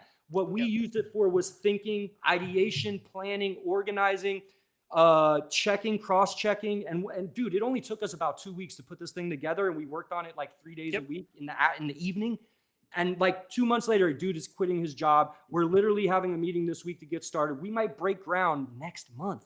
And like, that is never in my life. I've raised money for all types of stuff my entire life. Never has it happened this fast. Never has it been this convincing for the people. Because think about investors. They're FOMO. They don't want to miss out on something that looks like a golden ticket. And you could turn anything into a golden ticket with the proper use of AI. Yeah. I don't disagree with you on that. And I think that is the most powerful way to use it. Yep. I also think that even with best intentions of getting all that done, if you don't have the experience factor coming into it, the experts validating it, the other pieces that one, you can't have the confidence in it. And then two, you probably made adjustments to it with your own brain without the input of AI, and with input from the experts where they go, this is good, but we need to adjust this or this. Those differences probably are somewhere close to make or break or significantly change the overall arc of the lesson here is don't do something you don't know. Focus on the things you know and amplify that thing. I've been in the cannabis industry for 12 years. So I've dealt with all these companies before. I know how the industry has evolved. I know everything about that. So I'm not going to veer into something I don't know. And that's what people are doing is they're like, oh, I don't know this thing. Let me build something. Why don't you just look at your skill set? I don't care if you work at a restaurant. I don't care if you work at McDonald's or whatever it may be. There's always room for innovativeness in the thing that you know best. But the problem is people aren't going to AI with that. They want to supersede that with something that they don't know. But I don't work on anything I do not know about. And I don't focus on, if I do question AI about something I don't know about, like quantum physics or whatever that I get into, I'm watching many different things. I'm watching YouTube. I'm talking to AI. So I'm getting it from a lot of places. And obviously there's little things that are conflicting or whatever. But if it's something I know, like coding, cannabis, marketing stuff, brand building, like, bro, you're just feeding it what you know and then getting back out of that something amplified. That's really where people should be focusing on, as opposed to, you know, like there's guys that are like multi-talented. His name escapes me, but the guy that does all the Sora videos lately, the one where he's like wrestling alligators and he did the Bob Ross painting. I'm sure you saw it. I think we follow the same people. I did, but I don't remember. I forget his name, honestly. I feel bad if he's watching. He's probably not, but it's like that guy is multi-talented. He already had a significant amount of several talents. Now he's amplifying that, his creativity, his funniness. He could code and actually he couldn't even code before that. Now he's building software. He's built like all types of software. Has made him a ton of money. So the thing is he had the skill set of adapting to things and learning things quickly. You need to look at your skill set and plug that. That's why I made that skill prompt. I don't remember when I made the skill set prompt. You plug your skill set into that or something better than that, a prompt better than that, bro, you're going to get legitimate stuff that comes out that you can do. Stop trying to stretch yourself into something that you don't know. Yeah. And that's, so George Carlin said this, and this has always been the way that I've explained LLMs particularly. George Carlin said, think about how smart the average person is, and then realize half of them are even dumber than that. That's so an LLM is trained on the average collective intelligence on the internet, right? So if you just ask a prompt, it's pulling from just whatever the average is across all of that. If you want expert advice, you have to push it You have to push it to a point where it's only focused through that expert lens, and then you have the ability to get something that's much more meaningful than whatever the average person is doing. And I think that it's a super important understanding. But in terms of everything you just laid out, what you just did with like raising the money and whatnot, to me is the best example Mhm. of real world impact of AI at this moment, apart from other types of AIs where, medical is obviously going to get revolutionized on this.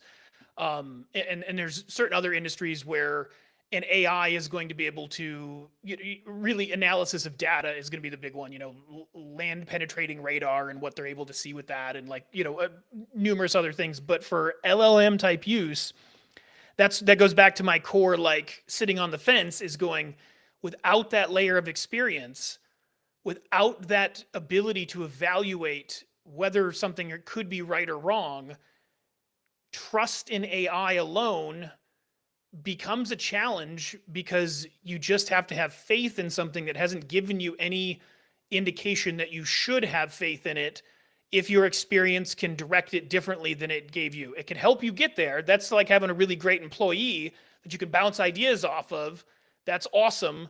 But without your experience and really, like, all of these AIs require a human with some level of Yeah. intelligence in a specific area to direct it, to be able to evaluate. And this goes back to, Stephen Floyd used to always say this: you have to be able to know what to expect to be able to inspect. So a few And things on that. Number that's one, the huge. guy's name is Jeff Caldwell. I just looked it up because Okay, yeah, sure. I don't. Yep. Yeah, he's doing really good stuff, really cool and funny stuff. Yep. The second part about it is, even in my business of the cultivation, I don't want to give out too much information because my Yeah, friend no, don't. piss me off. Well, I'll piss him off. But ultimately, my job is not to market that company. That's one of the jobs. But the main job is I'm building an AI supercomputer that is going to discover something within that market, that cultivation market, from literally, like, I want to discover a cultivation tactic that no one has ever known, whether it's growing it faster, growing it more predictably. Like we're gonna get Tesla bots, and I'm gonna train them to trim. And like, I'm going to be creating IP from that supercomputer, not necessarily marketing is the basic thing I can knock out in a day, but running the systems with the cameras all over the facilities, and the measurement stuff, and measurements in the soil and all the different things. Our hope is that we feed it enough data to where we discover something that no one has ever done before, and that makes us billions of dollars. It's not about brute force selling it. It's about having a facility where we get so much data, we can take that data and discover a new thing that is our thing that is worth billions of dollars, right? Sure. So ultimately, the way I'm thinking about using AI is so different, in my opinion, not than everybody, but from most people I'm kind of in the circles with online and stuff like that. Like, that's why, like, you don't see me doing a lot of that AI stuff, because I don't want to waste time on that. Like, okay, it's cool to create some, like, I might spend tonight messing around with some video stuff or with some agent stuff, but if it doesn't serve me long term, or at least in the immediate future of the things I'm working on, I'm just moving on from it and getting back to my research and the things that I'm doing with it that are just totally different. And that's why I'm getting out of, like, I stopped taking on clients. Like, I'm even considering like doing a community or a little bit of teaching, but I'm like, fuck it, just throw it out there for free. Dude, I've shot in over like 15 hours of videos almost since the last time I talked to you, right? Yeah. Because I'm like, first of all, that 100 prompt thing is like over a year old that I've been sitting on. So I'm not worried about, that's not something I'm relying on. Yeah. That's something I created a long time ago. I already got all the value. I sucked all the value out of it. And now I can just give it away. I'm not going to, it's something I could easily charge for, even if it was just $97.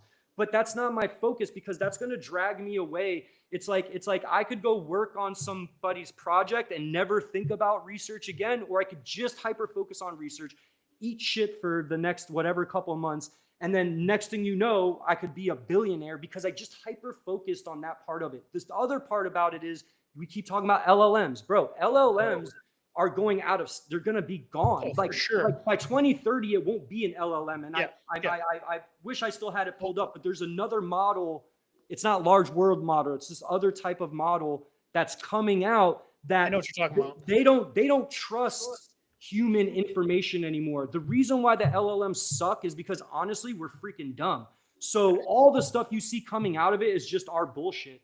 And Yes. reality is they're working towards synthetic data and experiences that happen in worlds. So now all of a sudden, inside of a world that has all the same physics as us, they can test. This is why we're in a simulation. There's a billion of us going on at once because the advantage of AI is predictability and the analysis of something and being able to simulate. Like if I have a new product, what's going to happen like 2030 through 2035 is if I have a new product or something I'm doing, it's first going to be created in a simulated world where it has all of the physics and things that are happening here. And I'm going to duplicate it a million times because the compute is going to be able to handle it. And I'm going to be able to see the average outcome based on what's happening. Then I'm going to launch. So ultimately, that's where it's headed towards. And LLMs will kind of be like, you know, what Sega Genesis was to the gaming console. Yeah. And we're going to have these other things that are going to be like so much more superior, bro. Like, and they're coming literally next year. Well, I mean, Walter O'Brien built that 2007 or something for the military. Exactly. Like that's been simulate I think strategy. it'll become commercialized for sure. So imagine that at scale. Imagine you could run 1 billion simulations of your idea for where you want to go with your brand. Hugely different. And you get back statistics on what could possibly happen. It's a prediction machine. It's not a generative machine. It's a predictive machine. That's what people need to focus on. Yeah. No, I think it's 100%. Like that in today's economy would be the most valuable thing that you could have. Like I've always said, like right now as it sits, proper data analysis and proper attribution, it would be the golden nugget. I think what you just explained would be the super golden nugget because it wouldn't matter what the analytics showed on the outcome. You'd already have the right, there's a concept that Mike Long and David Mills talk about all the time, which is win then attack. And that's what that would be, which is a fantastic model for anything. That's the best way that it's going to happen in the future. And like you can, if you have your own machine and you have enough GPUs, like if I have a stack of GPUs right here and I got my own machine, I can create a prediction model. And like, that's why I'm like, even me and my best friends and my friend that I'm in this business with, like I've told them, bro, we need money for a freaking machine. Like me and my friend are going to build, I was going to build a machine, but I'm going to buy the NVIDIA machine that's coming out. I'm on the wait list because why not just get it directly from them? It's going to have the Blackwell GPUs and stuff like that. So ultimately, like whoever has the most compute wins, period. That's the race that the major AI companies are having. And that's the race that me and you are in with each other and with everyone else is, are you using cloud-based services that could be turned off in an instant, not work? Like when people are like, oh man, have you noticed Claude is dumb today? Yeah, because everyone's on it. It's like a shared hosting environment. So you're sharing intelligence across millions of people when if I'm using it on my machine, I'm the only person who's touching it. And my machine is the brain. So any folder I've created, any image that's in there, any context that's in there is going to be my AI. So I'm in a race basically to get to this point where all of my AI is localized. I don't want to use any cloud-based tools next year moving forward because it holds you back because there's just restrictions. I mean, if I can't run 1,000 prompts through ChatGPT for $20 because you have a limit. But on your machine, not only do you not have limits, but if you have enough compute, it's instantaneous. Well, it's instant. I have another rule, and this plays to it really well. Another rule is that if there is huge value in corrupting it, it will be corrupted. Therefore, if you're generating the most amazing ideas ever conceived by man on a cloud-based system, I don't believe for a second that somebody like Sam Altman or insert any other name doesn't have a filter that's dropping that stuff into another bucket to go, here's the best ideas ever explored.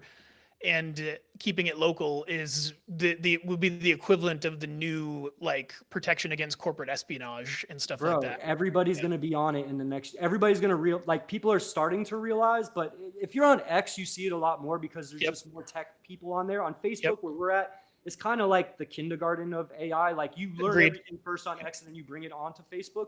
So ultimately, there's already people in that direction. But like that's why I've been talking about it so much, because I'm like, okay, you're using Sora, but you didn't realize 3 weeks ago or 4 weeks ago when the Wan 2.2 model came out from China and they open sourced it, and then you can use Comfy AI to not just use that model, but you can send your prompt through a series of models and diffusioners and LoRa models, and like, because LoRa models are basically, I don't know if you're familiar with them, but they're essentially a model you can. So if I want to, like my dog Bama, right? I can create a LoRa model for Bama where I can upload like 100 pictures of it. And now when I go to use it, I can just say, generate a picture of Bama on the beach. Yeah. It knows who Bama is. Yep. So that's only possible in open source localized machines. So when like even Jeff came to me and he's like, well, I don't know another model that can do this. It's because you're not using local open source models, bro. Like I'm not going to argue with you. Like you don't have to give me $100 to find it for you. I've already found it 3 weeks ago. And I don't do a lot of videos, so I haven't been using it. But like the images I'm generating that are consistent, the car ones was an example where everything was the same but that one thing. And I didn't have, all I had was a seed from the original image to keep going with that. And people don't know what seeds are. They don't know what diffusion is. They don't know what these things are. So for me, the value in knowing AI is not knowing how to use commercial products. It's literally knowing the like the back end of it to understand, well, let's say I want to create images instantly or videos instantly. I need a faster machine. I need to have this many GPUs. Then if I want to make it the most realistic, I create a LoRa model of me or whoever. So instead of like shooting a video and cloning yourself and going to HeyGen, which essentially HeyGen is in the back end creating a LoRa model of you. You basically go and create your own LoRa model. It doesn't cost you anything. You can run it right on. You can use Diffusion B to create one right now. And then basically when you prompt, you can use your own language to prompt the things that you want. So now if you're a business that has a lot of products or something, you can create a LoRa model for every single product. And then you can make mixtures. You can attach infinite LoRa models to this Comfy UI workflow and basically create anything just off of trigger words is what it's called essentially. So you have trigger words that you start every prompt with that will ensure it's exactly how you want it to be produced. And like, you know, as great as Jeff is, I wish he would discover that because his stuff would go through the roof in terms of his creativity, but he hasn't found it yet. And maybe he doesn't have the computer to run it. So that's the difference between the commercially created open AIs where, like you said, how do we know Sam Altman, who cannot be trusted whatsoever? He's a freaking liar. Okay, I trust Elon Musk over all these people. And the guy from Google DeepMind. I trust those two people way more than the Sam Altman guy. Sam Altman's new money, bro. He's new money. He's got his, and now he's like, he's freaking, you know, Elon's been rich for a long time. He doesn't care about the money. He really wants to make, you know, he really wants to create something. So you can't trust this guy. So the sooner you can get off that platform and understand that there's other models in combination that you could be using that are actually stronger than the best model. Like the one thing I discovered was competing models. So you can create a system where the models themselves know each other, are competing for the right answer. And that way, as they hallucinate, they check each other. And then now all of a sudden, like, but you can't do that with OpenAI. You have to have something like Comfy, or you pretty much Comfy can do it all. Now it's multi-model. So you can have one workflow with thousands of different nodes that basically take an idea, create videos from it, images from it, text from it, software from it, all in one thing instantly. And if you have the right machine, it can happen right now. And that's the thing that people aren't aware of yet, that like, I'm diving into that because I want to be ahead, because in a year, everyone's going to be using it like that. I think that even OpenAI will shift to this more workflow model, because now you want, like a node is like you wanting to use 4.0, but also use 5 extended thinking at the same time. So maybe you want to get the output from this, but you want the thinking to be generated first from the deep thinking model. So you'll connect those nodes, run the prompt, the deep thinking model will collect the context, then it will give it to a lower model, less energy use, cost less, APIs are less, whatever. And now you can generate something better. So every model is good enough. The problem is some of the models didn't have the context that they have of like, or the abilities, the multi-model, the thinking, and all. Thinking is becoming the #1 feature for AI, because that's why I turn on extended thinking. I want it to think as long as it needs to. Now, when you have a local machine and you're running that same extent. I tried to tell people, like my friend, I'm like, you see how this took like 5 minutes to think? 5 minutes of thinking was really 20 hours of thinking. And I'm going to reduce that to 3 seconds when I get my computer. So I'm going to have 20 hours of thinking, which normally would have been 5 minutes on the cloud, into 3 seconds on my thing. Who's going to win? Me. Yeah. Because I can move significantly fast. I can move and fail every day until I win.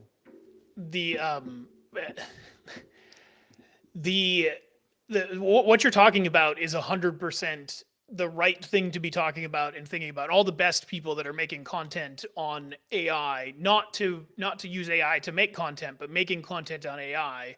Dan Martell is a perfect example. Like, his entire focus is doing exactly what you're talking about with customized AI solutions to build his $1 billion, whatever. He's got a goal to build this $1 billion evaluation in 5 years or something, some short amount of time.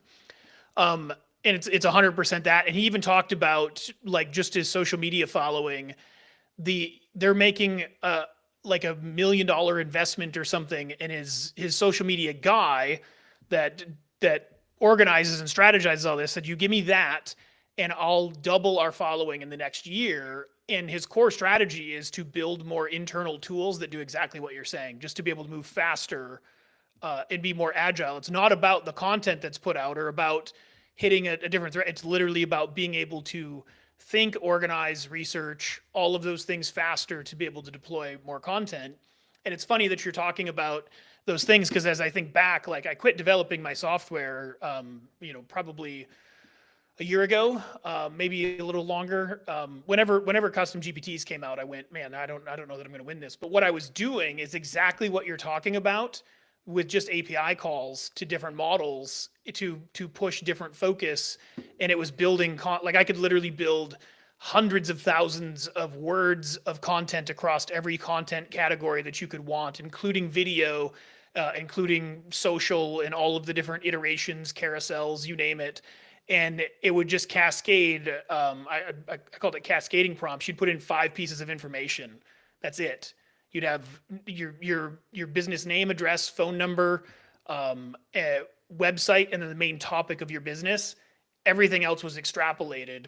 And this was even before the AIs knew what a topical map was for SEO. I had a different way to break down topical maps through asking questions in these 17 different categories that would ultimately equate to building out a topical map. And it was flipping through all of these things. And I still haven't seen anybody build anything even close to it, right? Like, I actually, around the same time, had a topical mapping custom thing I built, actually. Probably very similar to yours, but obviously different. But I was working on that too. And at first I was giving it away, and that's when I started keeping it. So like now all my SEO stuff, I don't give that to anyone. Like, if I'm working with, you'll never see it. Like, it's just something I do that, like, I'm just, I refuse to, there's no benefit in showing people anything these days. Well, unless you're just okay with them stealing it. You know what I mean? So ultimately what I would say, bro, is like, definitely get into the comfy UI thing. I think it's the only software that really does what I'm talking about, at least that I found. And you can do anything. It really, you're held by your compute, because it's a local software. It's not they do have a cloud version, but I've never tried it. Sure. But ultimately that's something that I think you would love, like, getting, like, I spent all of last week, I probably spent 10, 15 hours just studying it deeply, just to understand. Cause I was like, how is this all, like, I was using it at first just off of like a template. And then I was like, I really want to know what all these things are. And once I learned what everything was, I was like, yo, like, this is a whole different world. Like, I'm not even attracted to the commercial. That's why when Sora came out, I was like, okay, but like, we've been doing this now for 3 weeks. So like, why is everybody's just excited because it's in the cloud? I don't even, like, I'll be shocked at the staying power that it has. Like, it won't, bro. Like, yeah, it wasn't entertaining to me at all. And I'm not the litmus test for the world, but it's like, I don't know, like, you're making funny AI videos, and then like, you're supposed to follow people and like it. And like, I don't know. I just Well, they're like, well, all the brands are going to want you to create stuff with their IP now because and I'm just like, no, they're not. no, Like at the they're end of the not. day, this They're not. app is going to last until basically Gemini 3 comes out or Yeah. the next thing comes out. And then no one's going to touch that app. And that's a lesson that needs to be learned by every single person watching this. Bro, don't rely on building one thing that you think is going to last years. If you're lucky, that shit lasts a few months before like someone like me just screenshots your whole shit. And I've showed it several times on video. I can screenshot anything and basically build, even if I have to build it in small pieces, Yep. I can build anything that you throw. First of all, there's a few experiments I did recently. One is there's this guy, this Bramila guy or whatever, that's like the Facebook guru. He did like $45,000 in Facebook monetization, whatever. And he had a course. I wasn't going to buy it. So what I did is I had deep research just go in depth on this guy, every social post, everything he's ever talked about, every video he's ever done. And I had to reverse engineer his training. Yep. To where now I had enough insight from that I don't need to buy the fucking thing. Yep. Then the other thing that I've been working on is, and I made a mention of this, is, I do a lot of SEO stuff, but then like Google Live search came out where it can see something.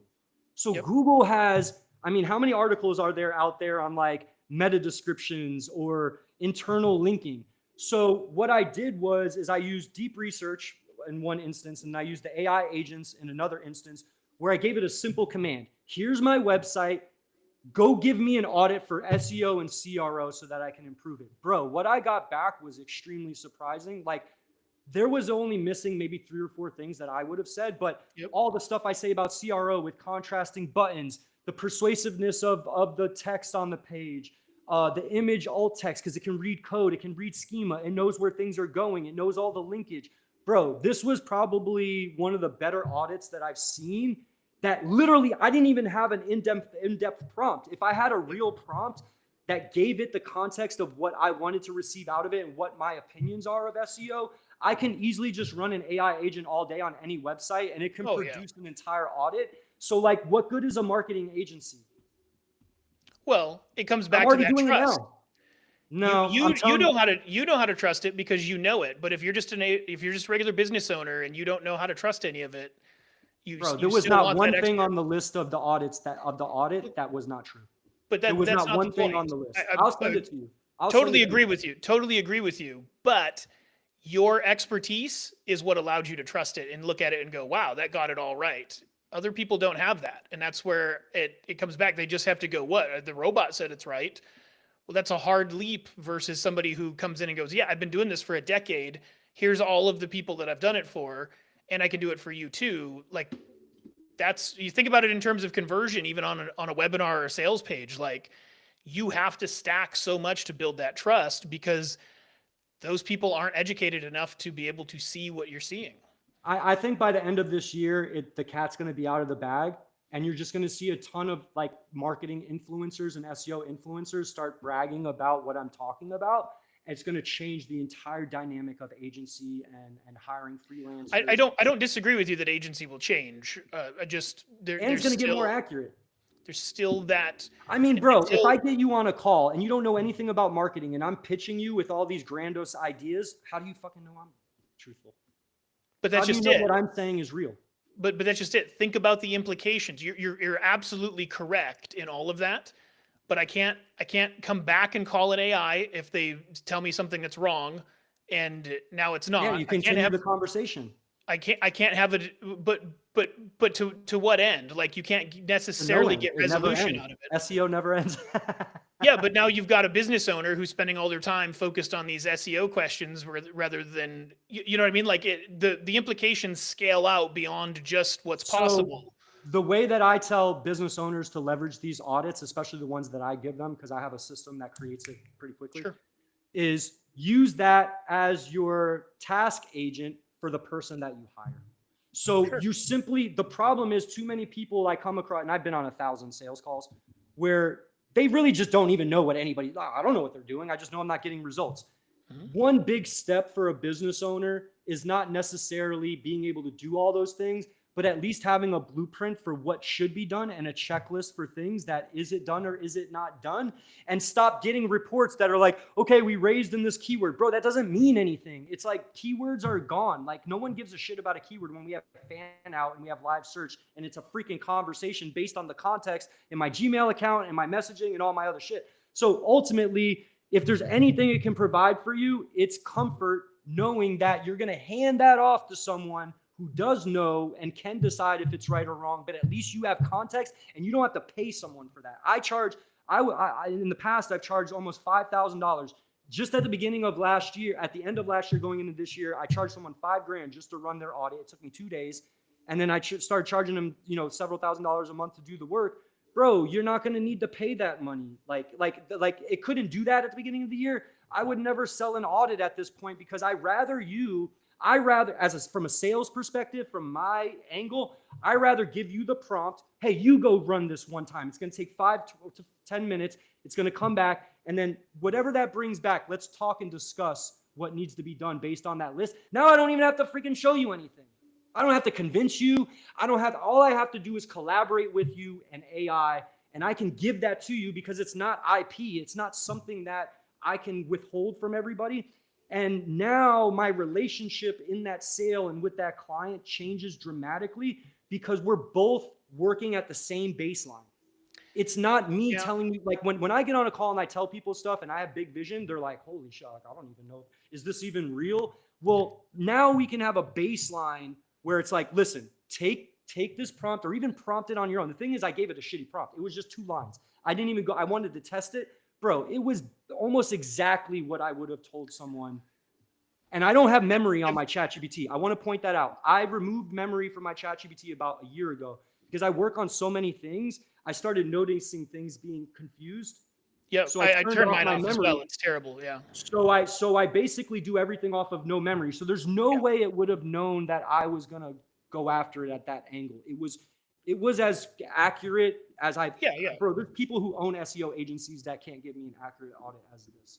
Sure. And they're charging people for this stuff. So I'm just saying, where are we gonna be at 6 months from now, a year from now? So I think the only challenge I have with and I mean this in all of the best ways. Like you're obviously quite bullish on all of this and have a lot of confidence. Too in bullish. Right? Don't take everything I say as truth. And so, listen, I'm there sometimes. There's a day you might catch me on a day where I'm like just as enthusiastic and just as much seeing the same things and pushing people to a level of uncomfortability about it. Where it breaks down for me is some of these other implications. Every high performance business owner I know, if anything other than, hey, check this out, go do this prompt if you want to play with ChatGPT. If it even looks like, hey, do this with me, or here's how you can do this, they've got other stuff to do. They would much rather they would much rather be doing anything else than thinking about their SEO.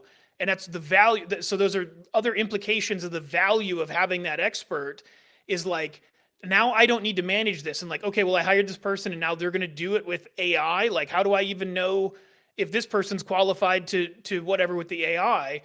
It's very different when experience enters the conversation, because what you're actually talking about with like when you get down to the implications of it, and this is why I think agency will change, but I don't think it's absolutely annihilated, because if you look at, you're gonna put the trust of one of the most important metrics of your business, which is marketing, and then probably sales as a direct extension of that, if you're gonna go deep with AI. So marketing to bring business in, sales, and your business is something that you're super close to, that might as well be a marriage, right? So if you think about the way you treat somebody you're dating or even interested in versus the connection and level of trust you have when you're married, you have to assume that the robot is going to give you that level of trust without the references, without telling you the experience, without being able to talk to you in a convincing way and show you those things. Even with a good presentation, I think what you have is agencies that are very capable of using the robots that just get paid to be the intermediary, because they can prove the trust beyond what the person might hire in-house is. There's a big risk hiring somebody in-house to manage your stuff like that, Well, this because is you the don't thing, get high bro. performance, talent for regular wages. Bro, every So, single person I've gotten on a call with for the past 20 freaking years has run through 2 or 3 agencies or people that they of hired that course, didn't do a good job. So what's the difference? It costs way less and takes way less time to figure out that shit wasn't right than if I had to hire some person from across the world that I don't even know who they are. I cannot pursue them legally. I can't identify any. They could be lying about their testimonials. you are Like, bro, there's technically, no yeah, difference. There's really no you're there is only in the perception of trust. Fundamentally, I agree with you 100%. There's no difference. Well, that's why they only pay them $200 a month, because they're like, I don't trust them, but for $500, I don't give a shit. Yeah, it's a different game, because it comes back to, if you're dealing with somebody who values their time as well, right? Somebody who really values their time doesn't want. I've had plenty of people go, listen, I love your proposal. It's great. I'm going to pay you 25% more because I never want to think about it, and I want to know that you're dominantly focused on it.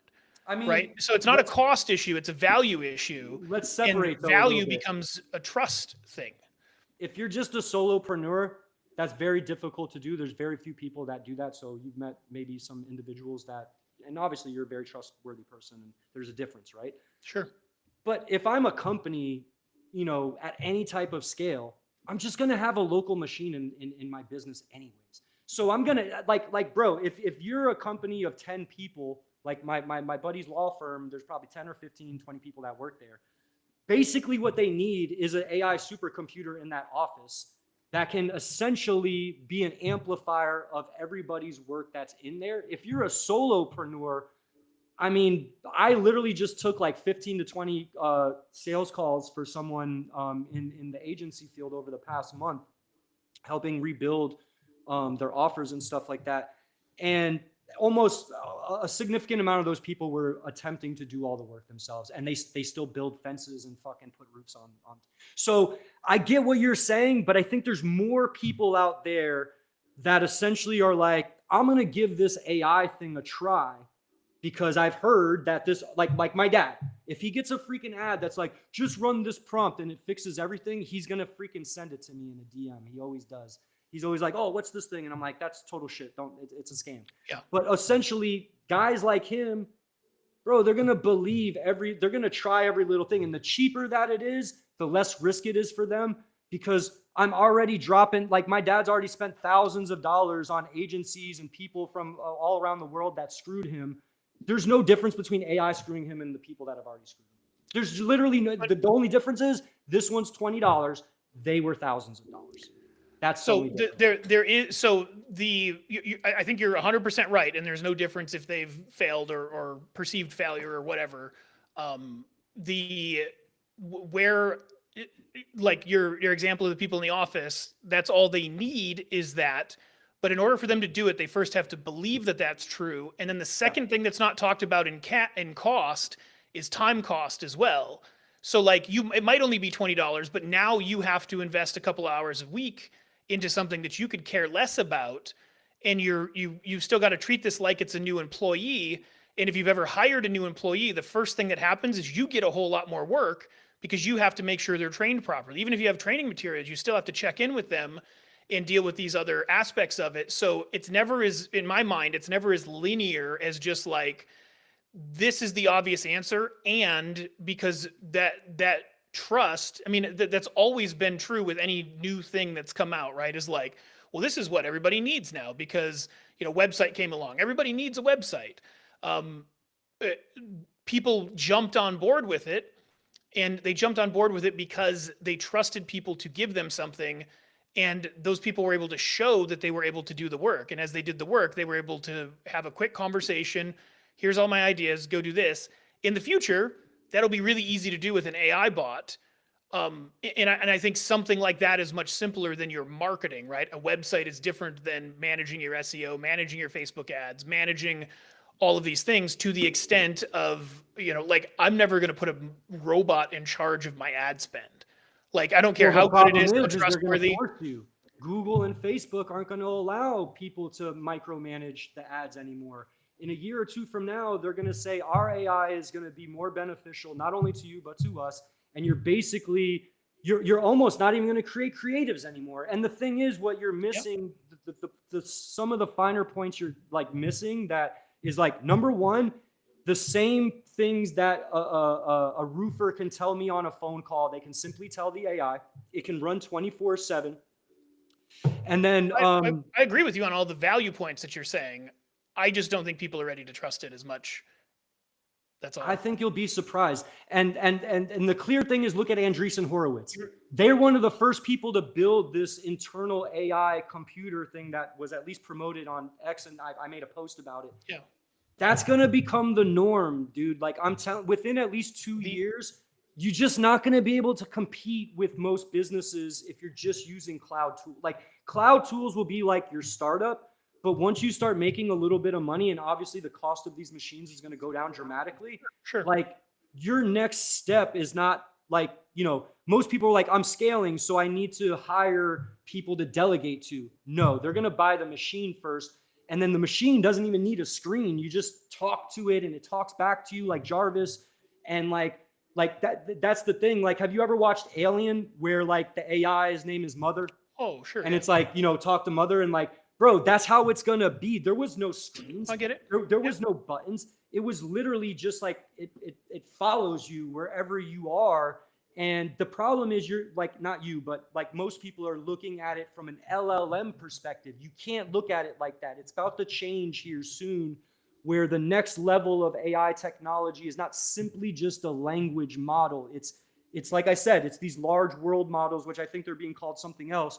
But ultimately, it's that, like that Google Gemini, the Google thing that they came out with, I forget what it's called. But essentially, you can create a world that has all the physics, all the guardrails. And now all of a sudden, you're collaborating with something that is learning in real time like you are. And if it's running your Facebook ads and it has all the data, why wouldn't you trust it to make moves on that data? That's the thing that you have to understand. So you're looking at it in a perspective of like, it's working blindly. It's not. I think it comes back to a different, more fundamental thing. Am I going to take the thing that I've worked the hardest at and care the most about and hand it off to a robot? I think you will. That's a big leap. That is a leap of faith that I know a lot of people would. I mean, the people hesitate to even hand it off to a human at this point who shows the experience, let alone the robot. I'm not saying the risk will be worth it. The risk will be so minimal and it'll be so worth it that you would have no choice but to at least try it 10 times. Yeah. Because it's going to cost nothing. We'll see. And there's already problems. I'm not saying that these aren't worth advertising on at the moment, but in some ways they are. There are already problems with how much Google and Facebook are both letting AI do what they do in there, because what you have is every dollar that you spend on an ad that somebody clicks, that AI is immediately attacking that person with all of your competitors' ads, leveraging your dollar that you spent to get that click to do it, and that's only going to get crazier and crazier as it can run creative. So and it's like counter to the actual point. So you go, cool, I'm converting here, I'm getting all these clicks, whatever. It's still only what's being reported to you. There's still this nebulousness to the whole thing of like, I don't freaking know if anybody saw the ad. To the point. Well, I don't believe it even today because of all the bots. So the whole thing is like, there's a whole level of distrust that's happening in that category now, and of course Google as a whole is becoming questionable long term. So I watched a video of his name is like Damasus or whatever, the CEO of Google DeepMind. Yeah. So Genie is the model I'm talking about, that large world model. Yep. He explained how they created it in a conversation at a forum that I watched. Yep. And he created it the same way we created LLMs. The way LLMs were created is they threw a bunch of power and compute at it, and this is what came out. They have no idea how it thinks in the background. They don't know how it works. And it just simply worked. One day it poof. So when they created Genie, what they did was they fed their AI, which is much more powerful than our AI, right? Yep. They fed their AI what they had hoped something to be. And it created Genie, and they don't even know how it works, and now it's a product. So ultimately, what's happening is Like when people are saying, oh, it's not like I used to always say, well, what is AI created for Google? What is AI created for OpenAI? That was like my So argument a year ago. Now it's creating new technology that we don't even understand, and they're releasing it. So it here's is here's my happening. question though. So like it's created a product, and I get the whole implication, particularly with video games and such and metaverse. Who's actually doing anything that's making any money with Well, that? Like it's it's going to be really the cool. simulation engine. That's It's going to be the simulation engine we use in the future to simulate outcomes.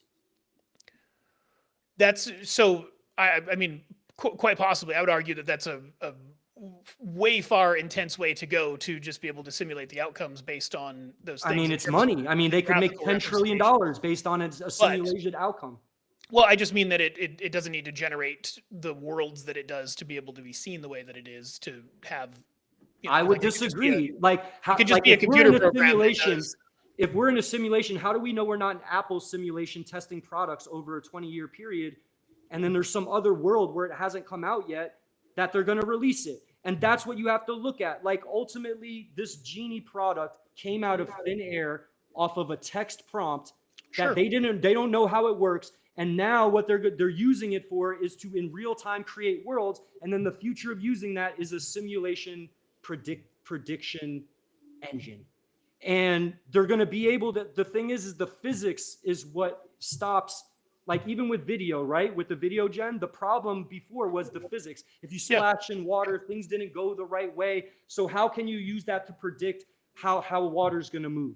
But Sure. once you get the physics wrapped into the engine, now you can ask it anything. Hey, if we created this product, simulated over 1 million different civilizations that are like ours, start at this date, whatever the technology is, and go forward with it, and then come back to me with the response. And the thing is that response only takes 10 minutes. So the thing is like we're living in the simulation that feels like a lifetime, but it actually is instantaneous for the person who created it.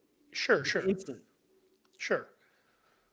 And that's, I mean, that's what he said in the interview. So I can only go by what the CEO of Yeah. Google DeepMind talked about. Well, And it makes a lot of sense. the that, like, one thing that I watch for very carefully with all of these conversations is it's sort of like the old, if you go to a surgeon they're going to cut, if you go to a doctor they're going to prescribe medicine, if you go like they're a specialist in this and they're so far into it they can't see a world outside of it. I think it's valuable. Like don't get me wrong, I think it's remarkably valuable. Clearly we have some cool tools because of it. But it's also it's also fundamentally a biased perspective, right?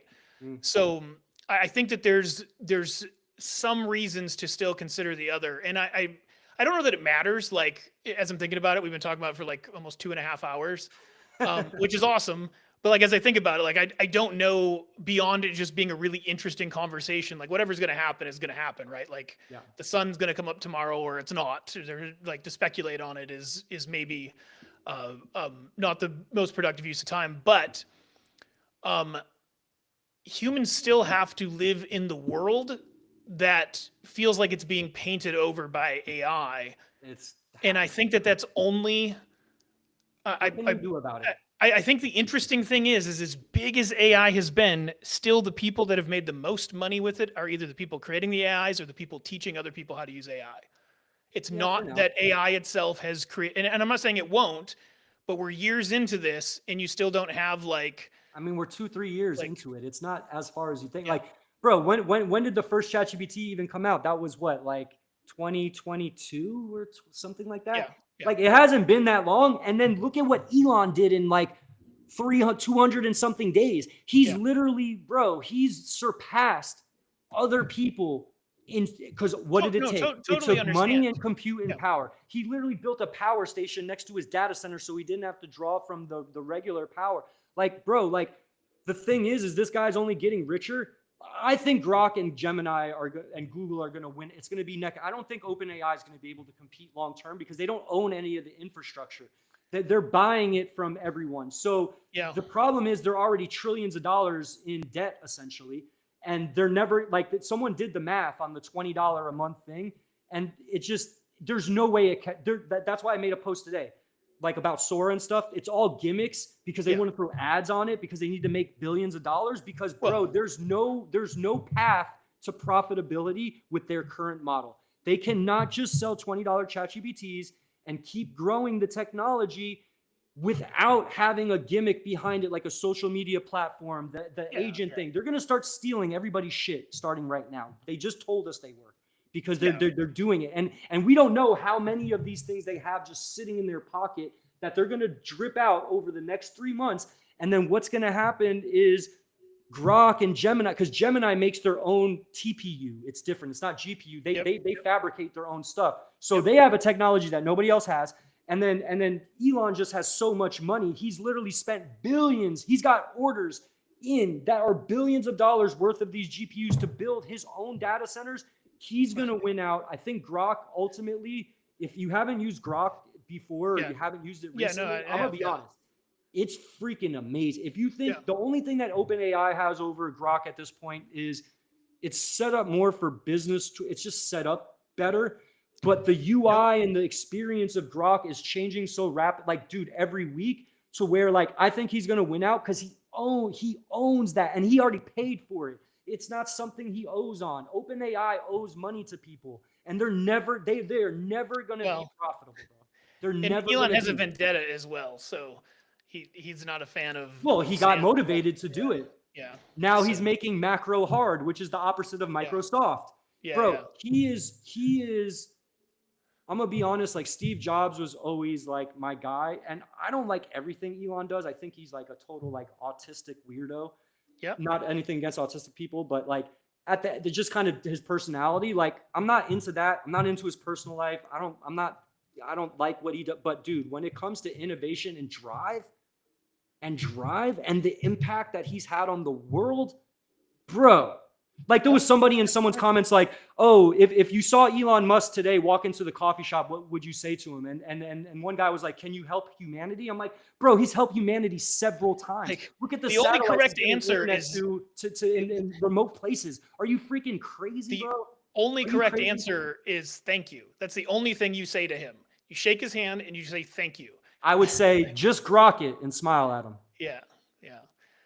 Well, cool, man. We're 2.5 hours into this. I definitely have some other things to do. It's been awesome conversation. I love bouncing back and forth on this kind of stuff because there's so many interesting points to like actually. If someone watched this whole thing, they got a shitload of value. Oh yeah. We'll see how those metrics line up. At the very least, there'll be an awful lot of clips that can come out of it. So. Oh my God! Well, I started building my clipping engine with Comfy UI. I'm building it with Comfy UI. I love it. Love it. Well, cool, man. We'll have to hop on and do it again. As always, I'm excited to hear about your other projects. Congrats on the one that you got funded. That sounds incredible. We're just about there. We gotta sign some paperwork, but love it. Well, cool. If anybody's still watching, is there anything you want them to know? The only thing I can tell people is don't follow the trends right now. If you follow the trends, it's a hole you'll never dig out of. You need to specialize, and you need to specialize in understanding how to get the most from AI, and not necessarily don't fall into this trap of the social media thing because they're paying us to be on there. Still, that's why I'm still posting. I post unedited stuff, bro, because I want my shit to be genuine, bro. I don't want mine to be, I could clone myself right now. I could make 1,000 videos. Stick to being real. Don't follow the trends because they're going to end, and get more in depth with understanding the inner workings as much as we can know into the AI stuff with stuff like Comfy UI. That's probably my one thing to people right now. If there's something you should do, is immediately pull up videos on Comfy UI and start to understand. It's not even the software. It's just understanding how are they chaining these things together to make these robust things, because that's what Grok, OpenAI, and Gemini are incapable of doing. You cannot do that with those models. It's impossible at this point. Love it. What's a book everybody should read? Man. I've been reading white papers and stuff lately, so I'll grab a book that I kind of started. Essentialism. Okay. The Pursuit of Less, which is kind of goes with what I'm saying with the stop looking for more, pursue less but better. Yep. Less but better. And Essentialism is a pretty solid book, just going through and getting some things, because before I started reading this book and when I was running into the middle of this year, I was all over the place, dragged in every direction, trying to do all these things. And recently, like for my last call, like I got rid of all of that, and I'm just like I'm eating crap right now just to make sure that I'm ahead in these other things, because I just see the future differently than a lot of these other people see it. Yeah. That's my vision. Love it. All right, man. Pleasure as always. We'll talk to you again soon. Anytime.